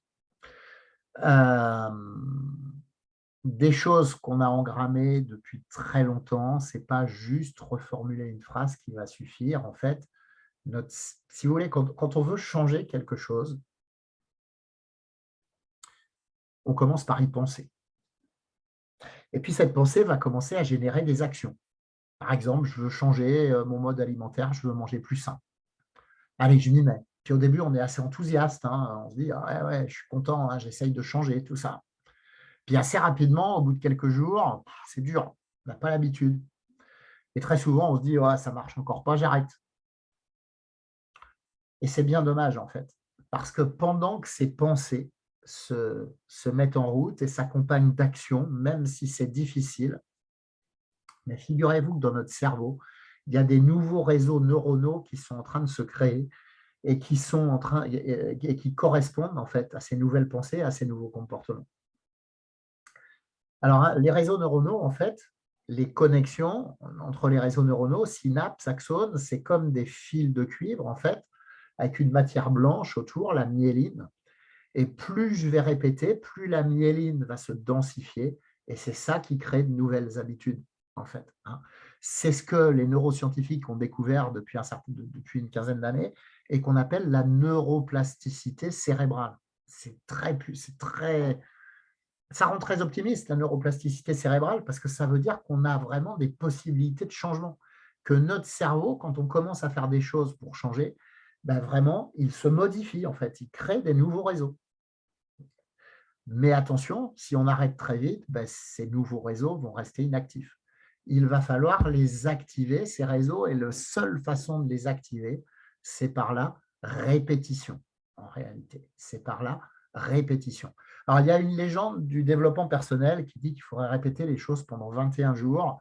C'est déjà très bien, 21 jours, mais ça ne va pas suffire. Il y a une chercheuse en psychologie aux États-Unis qui s'appelle Carol Dweck et qui a montré que pour ouvrir une habitude, même de façon assez fragile, fallait à peu près 90 jours de répétition régulière. Alors attention, il ne s'agit pas de répéter « je vais bien, tout va bien » comme Danny Boone, que ce soit déconné. Il faut vraiment que ça fasse sens, que ce soit dans le plaisir, et j'y reviendrai la prochaine fois pour que ça puisse fonctionner, que ce soit accompagné d'actions spécifiques à côté. Ça, j'en parlerai la prochaine fois. Oui, la chercheuse s'appelle Carol Dweck. De mémoire, ça doit être D-W-E-C-K, mais je ne suis pas tout à fait sûr de l'orthographe de son nom de famille.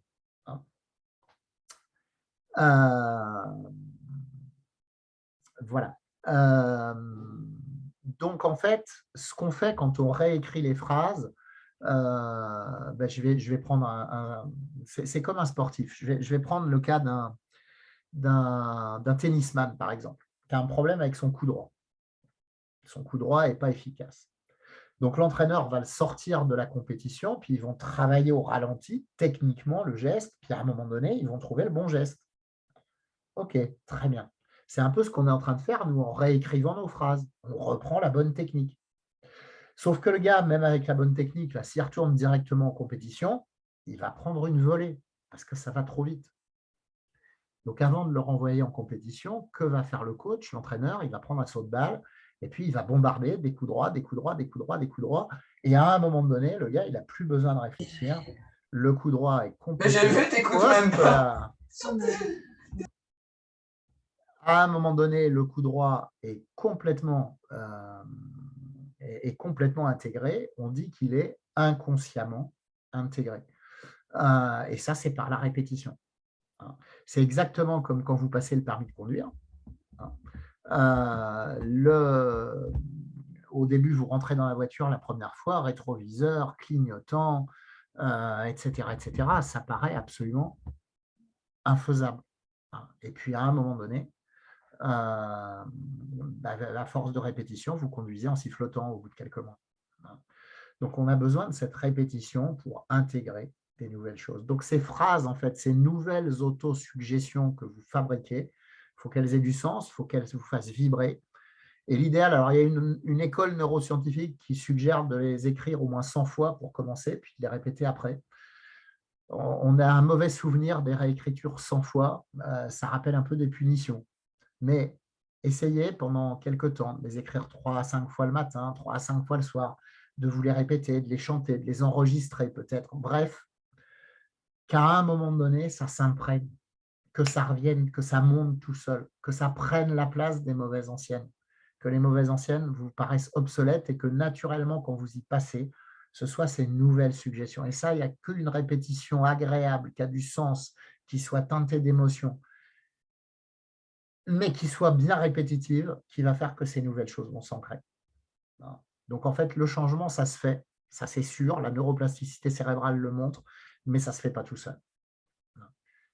Est-ce que c'est clair pour vous au niveau de ce homework? Et ce homework, je vous demanderai, s'il vous plaît, d'oser le partager sur le club hypno-coaching. Vous avez dû recevoir un lien sur le groupe Facebook. Pour rejoindre le groupe Facebook, faites-le. Le groupe est fermé. Il n'y a que les gens qui ont déjà suivi cette initiation ou vous qui le verrez. Puis du coup, sur ce groupe, à mon avis, on sera beaucoup moins que d'habitude parce qu'il y a eu le bug. Et donc, du coup, n'hésitez pas à le partager. Vous verrez pourquoi c'est très puissant d'oser partager les choses. Et puis moi, ça me permettra de les voir si vous avez des questions. Le lien était dans les différents mails que j'ai envoyés. C'est Diri. Et il sera à nouveau dans les mails que j'enverrai demain. Alors, d'une part, j'espère que l'autorépondeur sera à nouveau accessible parce que pour l'instant, il est toujours en bug. Enfin, l'autorépondeur, c'est l'outil qui permet de programmer en fait, des mails à l'avance. Et je pense que le problème vient de là, puisque là, pour aujourd'hui, l'outil n'est toujours pas accessible en fait. Donc, je n'ai même pas pu renvoyer de mail à mes listes, hein, mais c'est important. Alors, donc, osez le faire, osez y aller. Hein, de toute façon, ça ne sortira pas du groupe. Et puis moi, ça me permettra de le voir. Si vous étiez sur des choses où vous aviez l'impression que c'est trop intime, vous pouvez m'envoyer directement un mail. Hein. Sachez-le aussi, mais ça, ce sera plutôt pour la formation professionnelle. Mais si c'était vraiment pour quelque chose d'important pour vous, vous pouvez le faire quand même. Vous recevrez la possibilité de prendre un rendez-vous aussi de 30 minutes avec moi, de façon à ce qu'on échange sur la formation professionnelle. Mais si en même temps, il y avait un truc spécifique, il ne faudra pas hésiter. Hein. Voilà. Donc, ça, c'est pour le premier homework, le premier point. Maintenant, on va passer à la suite. Et on va parler un petit peu anamnèse et on va aussi, il va y avoir assez rapidement un deuxième homework sur vous aussi, qui va être important. En fait, je vais vous amener à faire votre propre anamnèse, entre guillemets. Alors, qu'est-ce que c'est que l'anamnèse? En fait, c'est un mot qui vient du grec ancien anamnésis et qui désigne l'action de ramener à la mémoire. En fait, l'anamnèse, ça vient du monde médical, c'est l'ensemble des renseignements que prend un médecin lors du premier rendez-vous avec un nouveau patient. Donc, pour un hypnocoach, l'anamnèse, c'est la première séance où on va recueillir toutes les informations. Ça peut être une séance qui dure assez longtemps, ça permet de prendre connaissance de la personne, de ses problématiques, du décalage entre ce qu'elle vit et ce qu'elle souhaite. Ça, j'y reviendrai quand je vous expliquerai un peu mieux ce qu'est le coaching dans le deuxième webinaire dimanche. Hein. Comment dirais-je, c'est un moment important, l'anamnèse. Hein. C'est un moment important et là, je vais vous entraîner à faire un petit peu la vôtre d'anamnèse, hein, parce que vous n'êtes pas encore apte vraiment, sauf si vous êtes déjà formé, bien sûr, à faire celle de quelqu'un d'autre. L'anamnèse, en fait, hein, dans la formation Hypno-Coaching 3.0, c'est vraiment un gros module au départ. Hein, comment j'accueille une personne, quelles sont les bonnes attitudes, comment on va faire en sorte de se mettre en synchro avec le patient. Il y a un tas de choses à apprendre. Comment aussi on va essayer de rester professionnel. J'y reviendrai parce que ça reste un métier quand même d'accompagner les gens. Hein. Ça ne se fait pas n'importe comment, mais ça, je vais y revenir sur les techniques de questionnement après. Donc, en fait, hein, ce que je vais vous demander, c'est directement un second homework pour faire un petit peu votre propre point et votre propre point sur vos objectifs. Donc là encore, vous allez prendre un papier et un stylo dans les 3-4 jours à venir. Là. Et en fait, vous allez vous donner le temps qu'il faut, ça peut être 10 minutes, ça peut être une demi-heure, ça peut être 1 heure. Et vous allez écrire, et c'est le plus difficile, c'est sans aucune limite. En fait, je vais vous demander d'oser. Vous allez écrire sur ce papier sans aucune limite imposée par votre raison ou vos croyances. Vous allez écrire, vous allez oser écrire tout ce que vous avez envie de réussir, d'avoir, de mettre en place dans votre vie. Tout. Et sans vous dire, ah oui, non, mais ça, c'est pas pour moi. Oh, j'écrirai bien ça, mais non, mais ça, c'est pas possible. Oser. En fait, l'idée de cet exercice, c'est d'oser, vraiment oser. Souvenez-vous que tout a toujours commencé par un rêve. Tout a toujours commencé par un rêve. Donc, oser, oser, oser. Ça, c'est vraiment fondamental. Tout ce que vous voulez mettre en place dans votre vie, tout ce que vous voulez avoir, tout ce que vous avez envie de réussir. Alors attention, ce n'est pas forcément des trucs, ça peut être des trucs grandioses, mais ça peut être des trucs assez simples aussi. Tout ce qui vous tient à cœur vraiment, vos projets, vos objectifs, allez-y, osez. C'est vraiment très, très important. Ça. Très, très important. Vous notez tout, vous prenez tout le temps qu'il faut. Et puis, dans un deuxième temps, alors on ne va pas être naïf non plus, hein, dans un deuxième temps, vous allez hiérarchiser, parce qu'il est bien évident quand même que ce n'est pas parce que vous osez que vous allez tout avoir dès le lendemain. C'est sûr que si vous êtes étudiant, que vous ne gagnez pas un sou et que vous voulez un 200 mètres carrés avec vue sur mer, ce ne sera pas pour demain. Mais qui dit que ce ne sera pas possible dans 5 ans, dans 10 ans, dans 15 ans? Donc, en fait, vous allez hiérarchiser vos différents objectifs. Ça peut être dans 6 mois. Ça peut être dans 15 ans. Ça peut être peut-être dans 2 ans. Ça, vous allez les hiérarchiser, vos objectifs. C'est très important. Et puis, vous allez choisir les 3 objectifs les plus importants pour vous dans les 12 mois à venir. Et parmi les 3, vous allez choisir le plus important. Alors, surtout, ne vous limitez pas avec les « comment je vais faire ». En fait, pour réussir quelque chose, le pourquoi je le fais, le sens que ça a, est plus important que le comment. Si vous avez un pourquoi, un sens suffisamment puissant, que vous y restez connecté, vous finirez toujours, ce ne sera peut-être pas de la tarte, hein, mais vous finirez toujours par trouver le comment. D'où l'intérêt d'oser écrire tout ça. Le plus gros travail au départ, c'est d'oser écrire tout ce qu'on souhaite. Le deuxième travail, c'est d'hiérarchiser. Troisième travail, choisir l'objectif le plus important pour les 12 mois à venir. C'est votre homework. Et ces 3 objectifs-là, et le plus important, vous me les partagez, s'il vous plaît, également sur le club Hypno-Coaching. Alors, on parlera un peu plus de leur réalisation, parce que bien sûr, ça ne suffit pas. Hein, on parlera un peu plus de leur réalisation dimanche soir de ces projets, mais ça, c'est le premier plan du travail. C'est le premier point du travail. C'est le premier point du travail et c'est très important. En coaching, on a tendance à dire RVPO. Qu'est-ce que ça veut dire RVPO? Rêve. Le R, c'est pour rêve. Tout est toujours parti d'un rêve. Puis ce rêve, je vais l'affiner. Ça va devenir une vision. Et puis à un moment donné, cette vision va me permettre de monter un projet. Et ce projet, il va se décliner en objectif opérationnel. Ça, j'y reviendrai. Hein. Mais si je n'ai pas le rêve au départ, ça ne va pas fonctionner. Donc, voilà. Est-ce que c'est clair pour vous, ce deuxième travail, qui est vraiment très, très important? Ce n'est pas toujours facile, effectivement, Nancy, mais le fait de ne pas hiérarchiser, souvent, est lié à des peurs. La peur que ça n'arrive pas, la peur de ne pas être à la hauteur, la peur de ne pas réussir, la peur… Alors, je ne sais pas si c'est ton cas, hein, Nancy, mais c'est souvent lié à ça, en fait. En fait, c'est se dire, si je n'avais pas peur, si c'était possible, je pense que je pourrais le faire pour quand?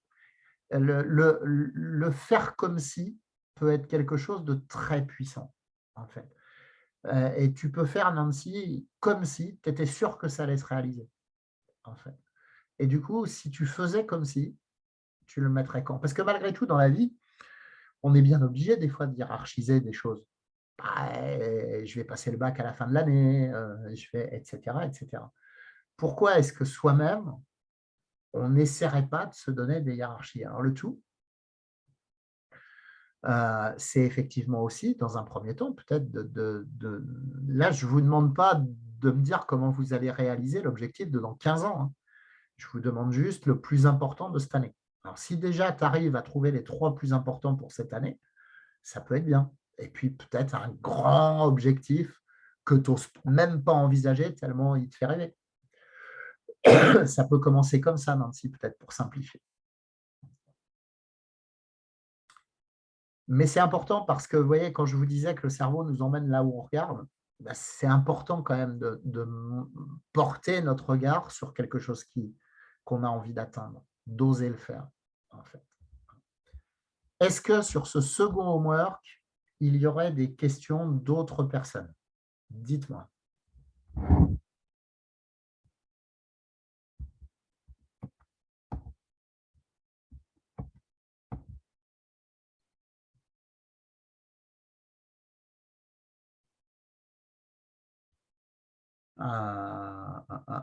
C'est clair.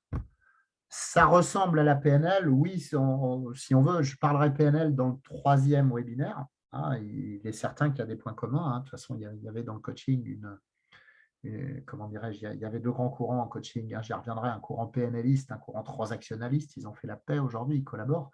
Mais oui, forcément que par rapport aux idées clés que je développerai de la PNL, il y a des choses qui sont bien sûr très proches de la PNL. Alors, j'attends de voir si c'est OK pour tout le monde ou s'il y aurait d'autres questions.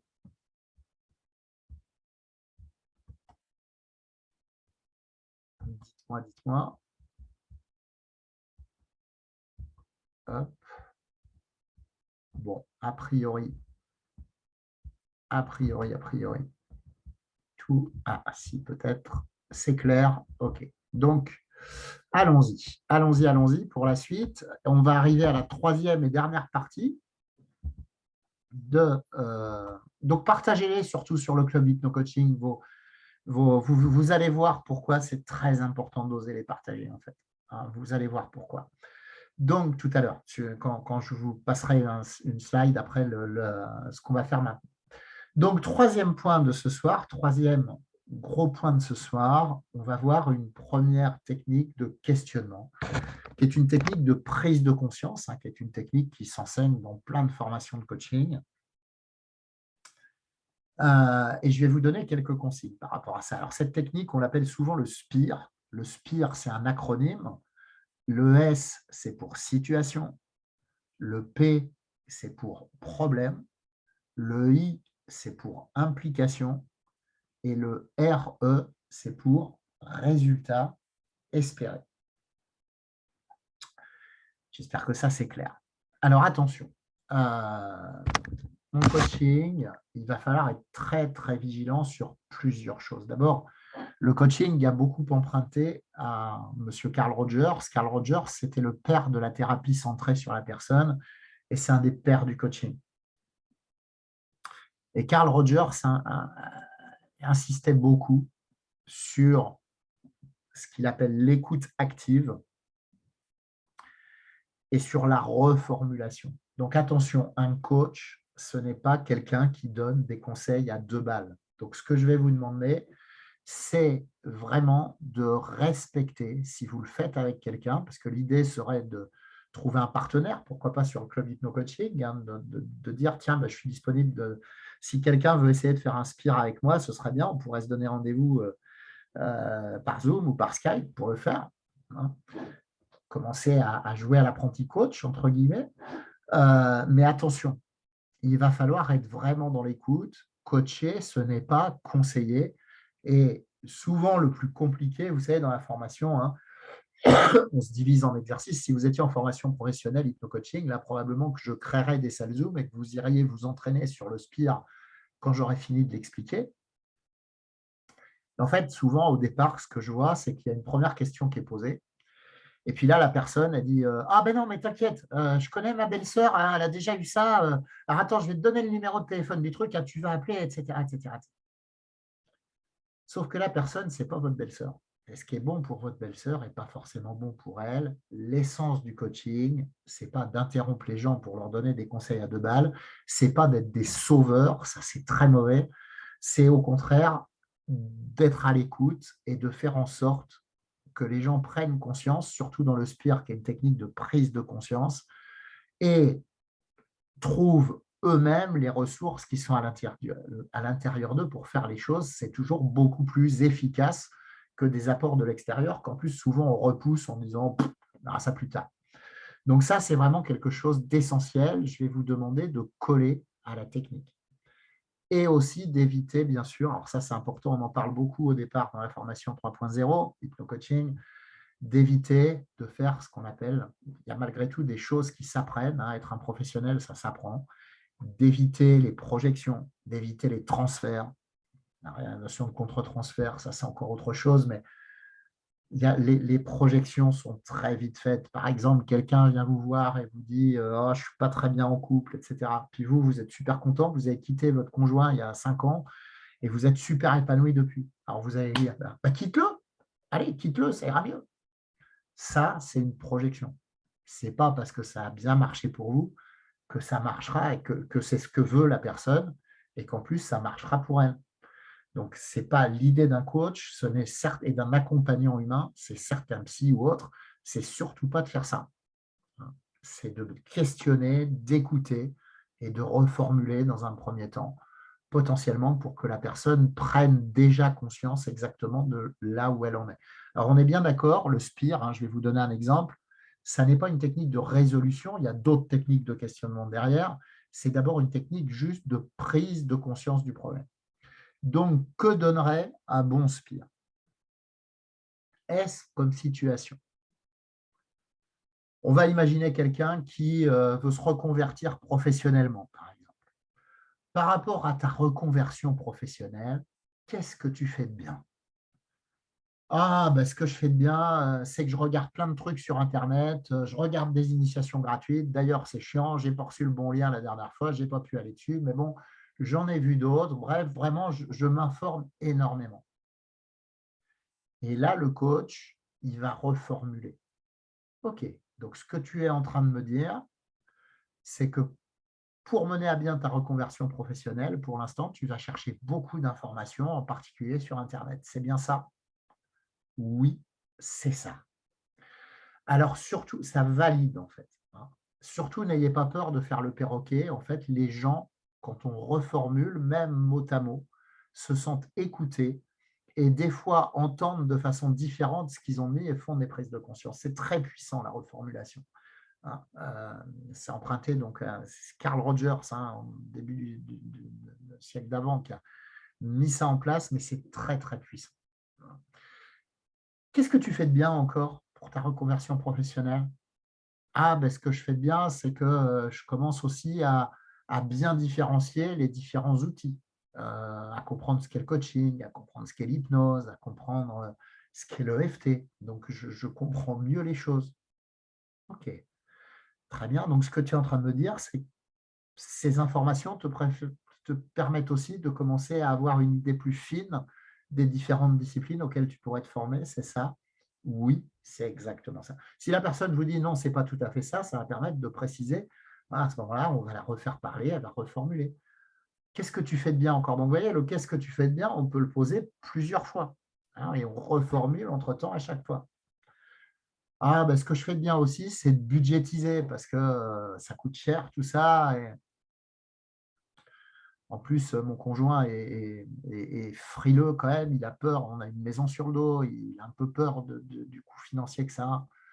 Voilà, hein, donc vraiment, j'essaye de budgétiser vraiment. Heu, OK, donc ce que tu es en train de me dire, en fait, c'est qu'aujourd'hui, tu définis le budget que tu peux affecter à c'est ça? Oui, c'est exactement ça et on va tourner le «qu'est-ce que tu fais de bien», hein, là, je vais arrêter jusqu'à ce qu'on sente que c'est complet, en fait, que la personne a tout dit. Et là, on va lui dire: «Et qu'est-ce que tu peux améliorer?» Donc, on est toujours dans la première question du SPIR, hein. «Et qu'est-ce que tu peux améliorer?» «Ah ben, ce que je pourrais améliorer, c'est quand même de faire un choix parce que tout ça, c'est très cher. Hem, Une formation de coaching, c'est au moins 5 000 €. Une formation d'hypnose, c'est au moins 2 000 ou 3 000. Une formation de PNL, 2 000, de FT, 1 000. Bref, il faut que je choisisse quelle est la bonne discipline en réalité pour me former. Donc, ce que tu as besoin de me dire, c'est que tu as besoin de choisir la discipline la plus adaptée à ton budget, mais aussi la meilleure pour ta reconversion. C'est ça? Oui, c'est exactement ça. Et qu'est-ce que tu peux améliorer encore? Il faudrait que j'en parle à mon mari, justement, parce que en fait, j'ose pas lui parler, parce qu'il va trouver ça trop cher. Et puis lui, il a peur que, si que je quitte mon travail. Donc, il faudrait enfin que j'ose lui parler. Donc, ce que tu es en train de me dire, c'est que c'est important de lui parler à ton mari de tout ça. Oui, c'est exactement ça. Bon, et quand on a fait le tour de qu'est-ce que tu peux améliorer, ben on va lui dire, et en quoi est-ce un problème pour toi? Par exemple, en quoi est-ce un problème pour toi de parler à ton mari? Ben, sincèrement, j'ai peur qu'il m'envoie balader, j'ai peur qu'on se fâche. Et moi-même, j'ai un peu peur de ne pas. Voilà, je suis un peu perdu par rapport à la formation que je dois faire. Le problème, il est là. Donc, ce que tu es en train de me dire, c'est que tu es perdu dans la formation que tu dois choisir et qu'en même temps, tu n'oses pas en parler à ton mari parce que lui a très, très peur que tu quittes ton emploi. C'est ça? Oui, c'est ça. OK. Et là, on va passer, alors ça peut être plus long que ça, hein, de tourner sur le problème, mais là, on va avancer, on va passer à l'implication. Et quelles vont être les conséquences pour toi si tu ne résous pas ce problème à court et moyen terme? Ben, en fait, les conséquences pour moi, c'est que si ça se trouve, alors ça va être catastrophique parce que mon boulot, j'en peux plus, j'ai besoin de partir, j'ai besoin d'aller faire quelque chose qui a du sens. C'est vraiment très, très important. Et franchement, si je ne le fais pas, ça va être terrible pour moi. Je risque de déprimer vraiment et je risque d'en vouloir considérablement à mon mari aussi. Si ça se trouve, ça va même faire exploser le couple en réalité. D'accord, donc ce que tu es en train de me dire, c'est que si tu ne résous pas ce problème, ça pourrait aller jusqu'à faire exploser le couple, mais aussi te mettre en dépression par rapport à ton travail, c'est ça? Oui, c'est exactement ça. Vous voyez, on va questionner. Alors, on pourrait re-questionner plusieurs fois, comme je l'ai fait avec qu'est-ce que tu fais de bien, jusqu'à ce qu'on sente qu'on a la bonne réponse. C'est la reformulation et l'acquiescement de la personne qui va sentir, qui va faire qu'on y est. Donc, vous voyez, on est loin du conseil de bistrot à 2 francs. Du coup, quelle serait la situation idéale pour toi? Qu'est-ce que tu voudrais à la place? Ah, ben, ce que j'aimerais, alors là, je vais vous le faire un peu vente quand même. Ah, ben, ce que j'aimerais, c'est une formation qui regroupe à la fois le coaching, l'hypnose, la PNL, l'EFT, puis d'autres outils, que ce soit complètement complet et qu'en plus, ça puisse s'adapter à mon budget. La formation de Philippe Guillet, en gros. La formation hypno-coaching. Voilà. Donc là, on va reformuler à nouveau. Bien. Est-ce que vous avez des questions sur cette technique de questionnement? Dites-moi. Si vous vous amusez avec, respectez-la à la lettre et reformulez systématiquement. Je questionne, je reformule. Je questionne, j'écoute, je reformule. Je questionne, j'écoute, je reformule, etc. Est-ce que ça, c'est clair pour vous? Ce sera vraiment sympa si vous arrivez en homework. Il faut faire les 2 premiers homework parce que l'idée, en fait, ce serait de prendre votre objectif fondamental, vous savez, l'objectif prioritaire de l'année, et de demander à quelqu'un de vous faire un spire dessus. Et puis après, de lui faire un spire à lui sur son objectif fondamental pour balayer un peu la prise de conscience de tout ça. Parce que vraiment, c'est une belle. Alors, ce n'est pas une technique de changement, encore une fois, hein, le spire. Il y a d'autres outils de questionnement, il y a d'autres outils après pour le changement. Là, on est vraiment dans le fait d'être sûr, d'être bien en pleine conscience de tout ce qui est important. Est-ce que c'est OK donc pour vous? Alors, je n'ai pas bien vu ce qui déroulait pardon, dans le chat. Apparemment, c'est bon. Hein.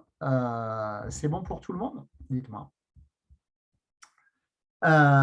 OK, OK, OK. Bien. Du coup, si on avance encore, le SPIR, son objectif, mais ça je vous l'ai dit, c'est de prendre conscience. Hein, parce que toujours, quand on veut changer, quand on veut avancer, on vient avec des résistances. Hein, toujours.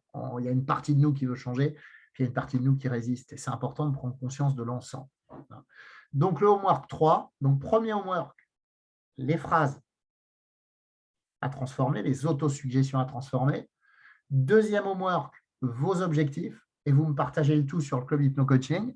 Et puis une fois, donc vous voyez que vous avez du boulot d'ici dimanche. Hein.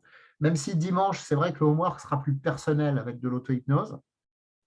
Hein, mais si vous pouviez avancer d'ici là, ce serait bien. Et puis, troisième homework,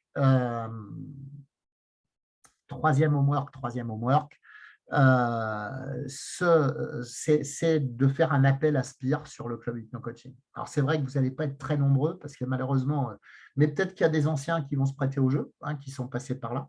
On ne sait jamais, hein, mais ça peut être sympa d'essayer de faire un appel et d'essayer de le faire, ce Spire, parce qu'il y a qu'en le faisant et vous verrez que ça peut être ça paraît tout bête, ça peut être très, très puissant. Alors, pourquoi est-ce que je vous dis de partager tout ça sur le club hypno-coaching? Je vous dis de partager tout ça sur le club hypno-coaching parce que, en fait, c'est très important.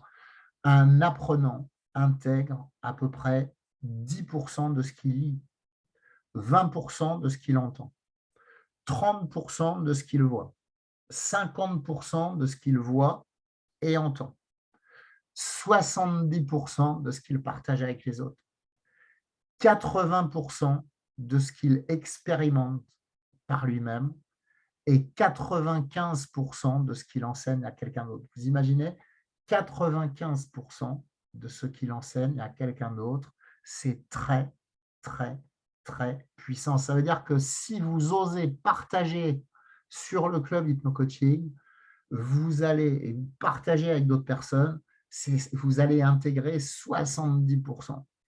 80% si vous mettez en pratique, si vous faites les homework. Et 95% si vous enseignez. Moi, je continue à intégrer finalement en faisant ces Zooms. Et si certaines choses vous ont plu dans ce que j'ai raconté ce soir, allez les expliquer à d'autres et ça va vous aider vraiment à intégrer. Donc, vous voyez, c'est vraiment très, très, très important. Maintenant, pour conclure, alors je vous rappelle qu'on se retrouvera dans une semaine. J'espère qu'il y aura plus de monde, mais dans la mesure où peu de gens auront vu le premier, même s'il y a un replay, je ne suis pas bien sûr qu'on soit très nombreux la prochaine fois, malheureusement. N'hésitez pas quand même à m'interpeller sur le club Hypno-Coaching. Et puis très rapidement, je voulais vous présenter quand même la formation professionnelle Hypno-Coaching 3.0. Ça va être le 12e cycle bientôt qui va s'ouvrir au mois de janvier. Il n'y a plus beaucoup de places, il y a déjà beaucoup d'inscrits. Comment s'organise cette formation Hypno-Coaching 3.0? Eh bien, donc, cette formation, elle dure 1 an. Pendant 1 an, il y a une classe Zoom chaque semaine. Cette classe Zoom, alors c'est très différent de ce soir, hein, tout le monde se connaît, c'est toujours le même groupe, on est sur des groupes de 20 à 25. Donc tout le monde se voit, c'est interactif, on se divise très souvent en salles d'exercice, il y a des homework entre pairs à faire d'un Zoom à l'autre. Bref, c'est extrêmement dense. Hein. On a accès à un site de formation fermé où au fur et à mesure qu'on avance, les PDF téléchargeables sont libérés, il y a des vidéos complémentaires, les replays sont déposés sur ce site de formation dès le lendemain. Bref, on est au plus proche du présentiel et on est dans une vraie formation complète puisque pendant l'année, on aura une formation complète au coaching, une formation complète d'hypnopraticien et de PNL, une formation complète à l'EFT, puis des apports en neurosciences. Alors là, ce ne sera pas des formations complètes, mais des outils importants pour pouvoir accompagner les gens en neurosciences au niveau des TCC, les thérapies cognitivo-comportementales, de l'analyse transactionnelle, et puis quelques techniques EMDR aussi issues de l'EMDR. Bref, une formation qui est extrêmement complète. À la fin, vous êtes armé vraiment pour accompagner des gens. Il y a un module en fin de formation d'accompagnement au développement d'activités. D'ailleurs, vous me ferez penser de rajouter vérifiez bien les liens avant de les envoyer et vérifiez bien que l'auto-répondeur n'est pas en rade le jour où vous lancez la formation. En tout cas, donc, une formation qui est extrêmement complète pendant 1 an avec 2 séminaires en présentiel, un séminaire au bout de 2 à 3 mois. Donc, pour le cycle là qui se lance en janvier, ce sera le dernier week-end de mars. Ça se passe près de l'aéroport de Nantes. Les formations ont lieu. Alors, il y a un château, il y a des salles de formation dans le château, il y a des salles de formation autour, mais il y a surtout possibilité de se loger sur place aussi. Et le coût est assez modique puisque la pension complète, petit-déj, déj, repas du soir, plus logement, est à 58 € par jour. Donc, il y a le voyage, ça c'est sûr, hein, parce qu'il y a des gens qui viennent d'un peu partout, Belgique, Nice, Marseille, etc., etc. Il y a le voyage, ça c'est sûr, mais c'est que 2 fois dans l'année, ça c'est l'avantage du Zoom. Hein. Une fois donc au bout de 2 à 3 mois, et puis une fois 3 jours en fin de formation. Donc, ce sera janvier 2023, un vendredi, samedi, dimanche.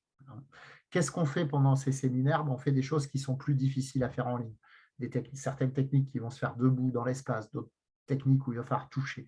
Bref, on va être beaucoup dans la pratique sur des techniques qui sont plus difficiles, sur lesquelles il est plus difficile de s'entraîner en ligne.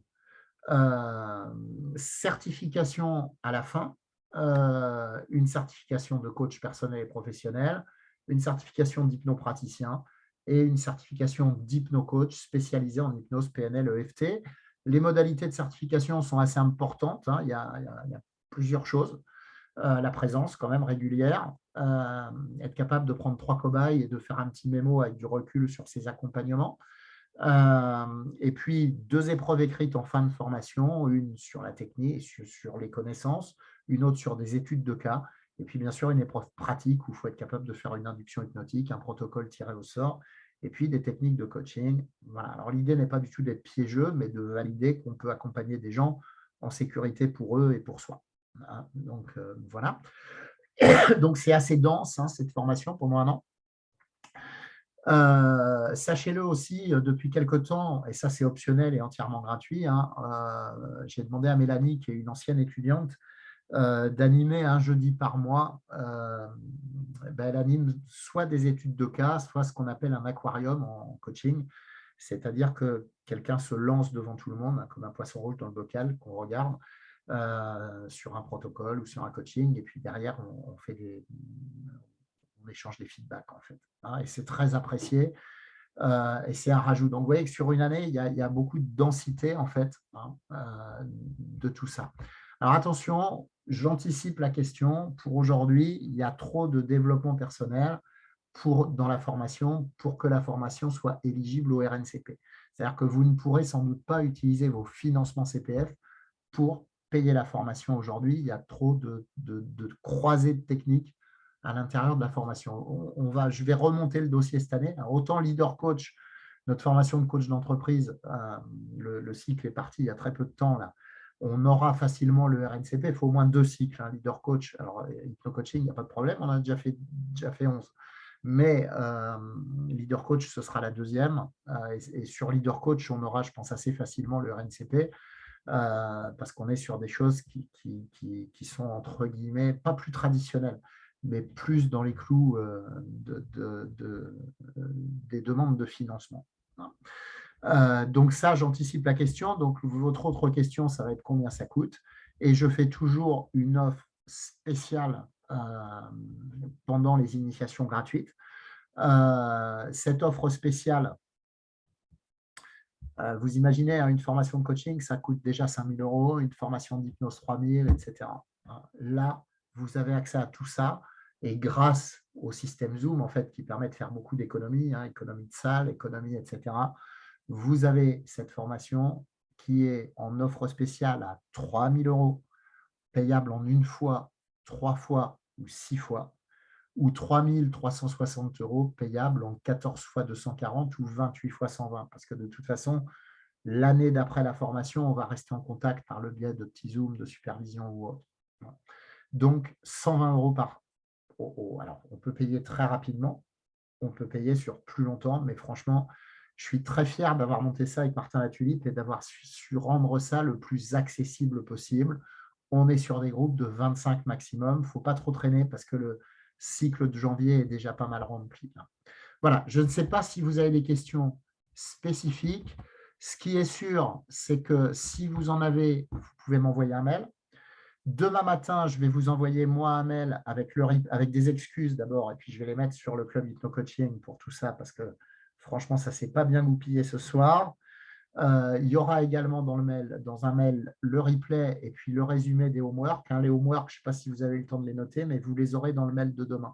Je vous suggère peut-être de rentrer ce mail, là, formation@hypnocoaching.fr, dans vos contacts, au moins le temps de l'initiation, de façon à éviter les spams, en fait.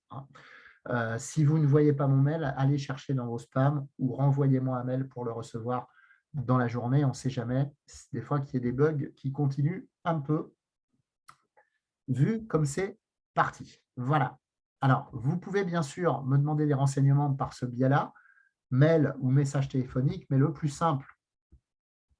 Si le travail a été bien fait, mais là, je n'ose plus l'imaginer, vous pouvez aller voir dans vos mails. Normalement, vous avez reçu un email vers 22 heures qui avait été programmé par l'équipe.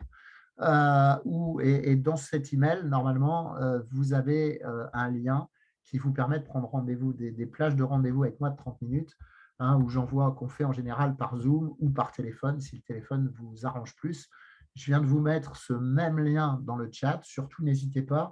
C'est tout sauf de la vente forcée. Moi, je n'ai pas du tout envie de travailler avec des gens qui viennent à reculons ou que j'ai forcé à acheter. On en prend pour 1 an. C'est dense, il y a du contenu, on apprend un vrai métier. Donc, je souhaite qu'on travaille en bonne intelligence et en vraie harmonie.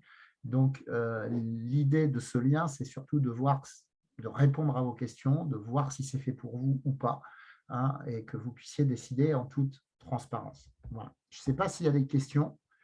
Si vous n'avez pas de questions, eh bien, j'ai terminé à peu près. J'ai été un peu plus rapide que d'habitude parce que j'ai galéré pendant un quart d'heure, 20 minutes au départ et j'ai dû essayer de rattraper le coup et peut-être ça n'a pas été trop agréable pour vous. J'en suis vraiment désolé encore une fois. Vous êtes tombé, mais c'est comme ça, on va être obligé de l'accepter. Vous êtes tombé sur un soir où il n'y a pas grand-chose qui voulait fonctionner, où rien n'a fonctionné comme prévu, mais on va faire au mieux. J'espère que vous serez quand même là dimanche, que tous ceux qui regardent en replay seront également là dimanche. Est-ce que vous avez des questions sur la formation professionnelle, par exemple, ou est-ce que on peut clôturer maintenant? Dites-moi. Est-ce que j'ai été clair? En tout cas, je vous remercie infiniment. Alors, le rythme des cours, c'est chaque semaine, chaque mercredi soir à 20h30. Super, ok. Bonne compréhension, bonne vitesse. Je vous remercie beaucoup. Donc, chaque semaine, pour répondre à ta question, Valérie, plus les 2 présentiels. Donc, c'est quand même assez dense, mais on est bien armé quand même à la fin. Et puis, l'intérêt, c'est aussi de voir comment toutes ces techniques se croisent en réalité. Je vous souhaite à toutes et tous une excellente soirée.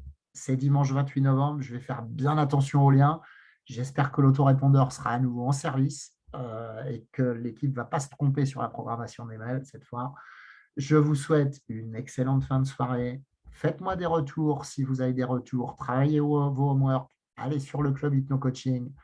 Et puis surtout, parce que c'est important, en attendant, soyez d'ici à dimanche, soyez bons avec vous-même et puis bienveillants avec les autres.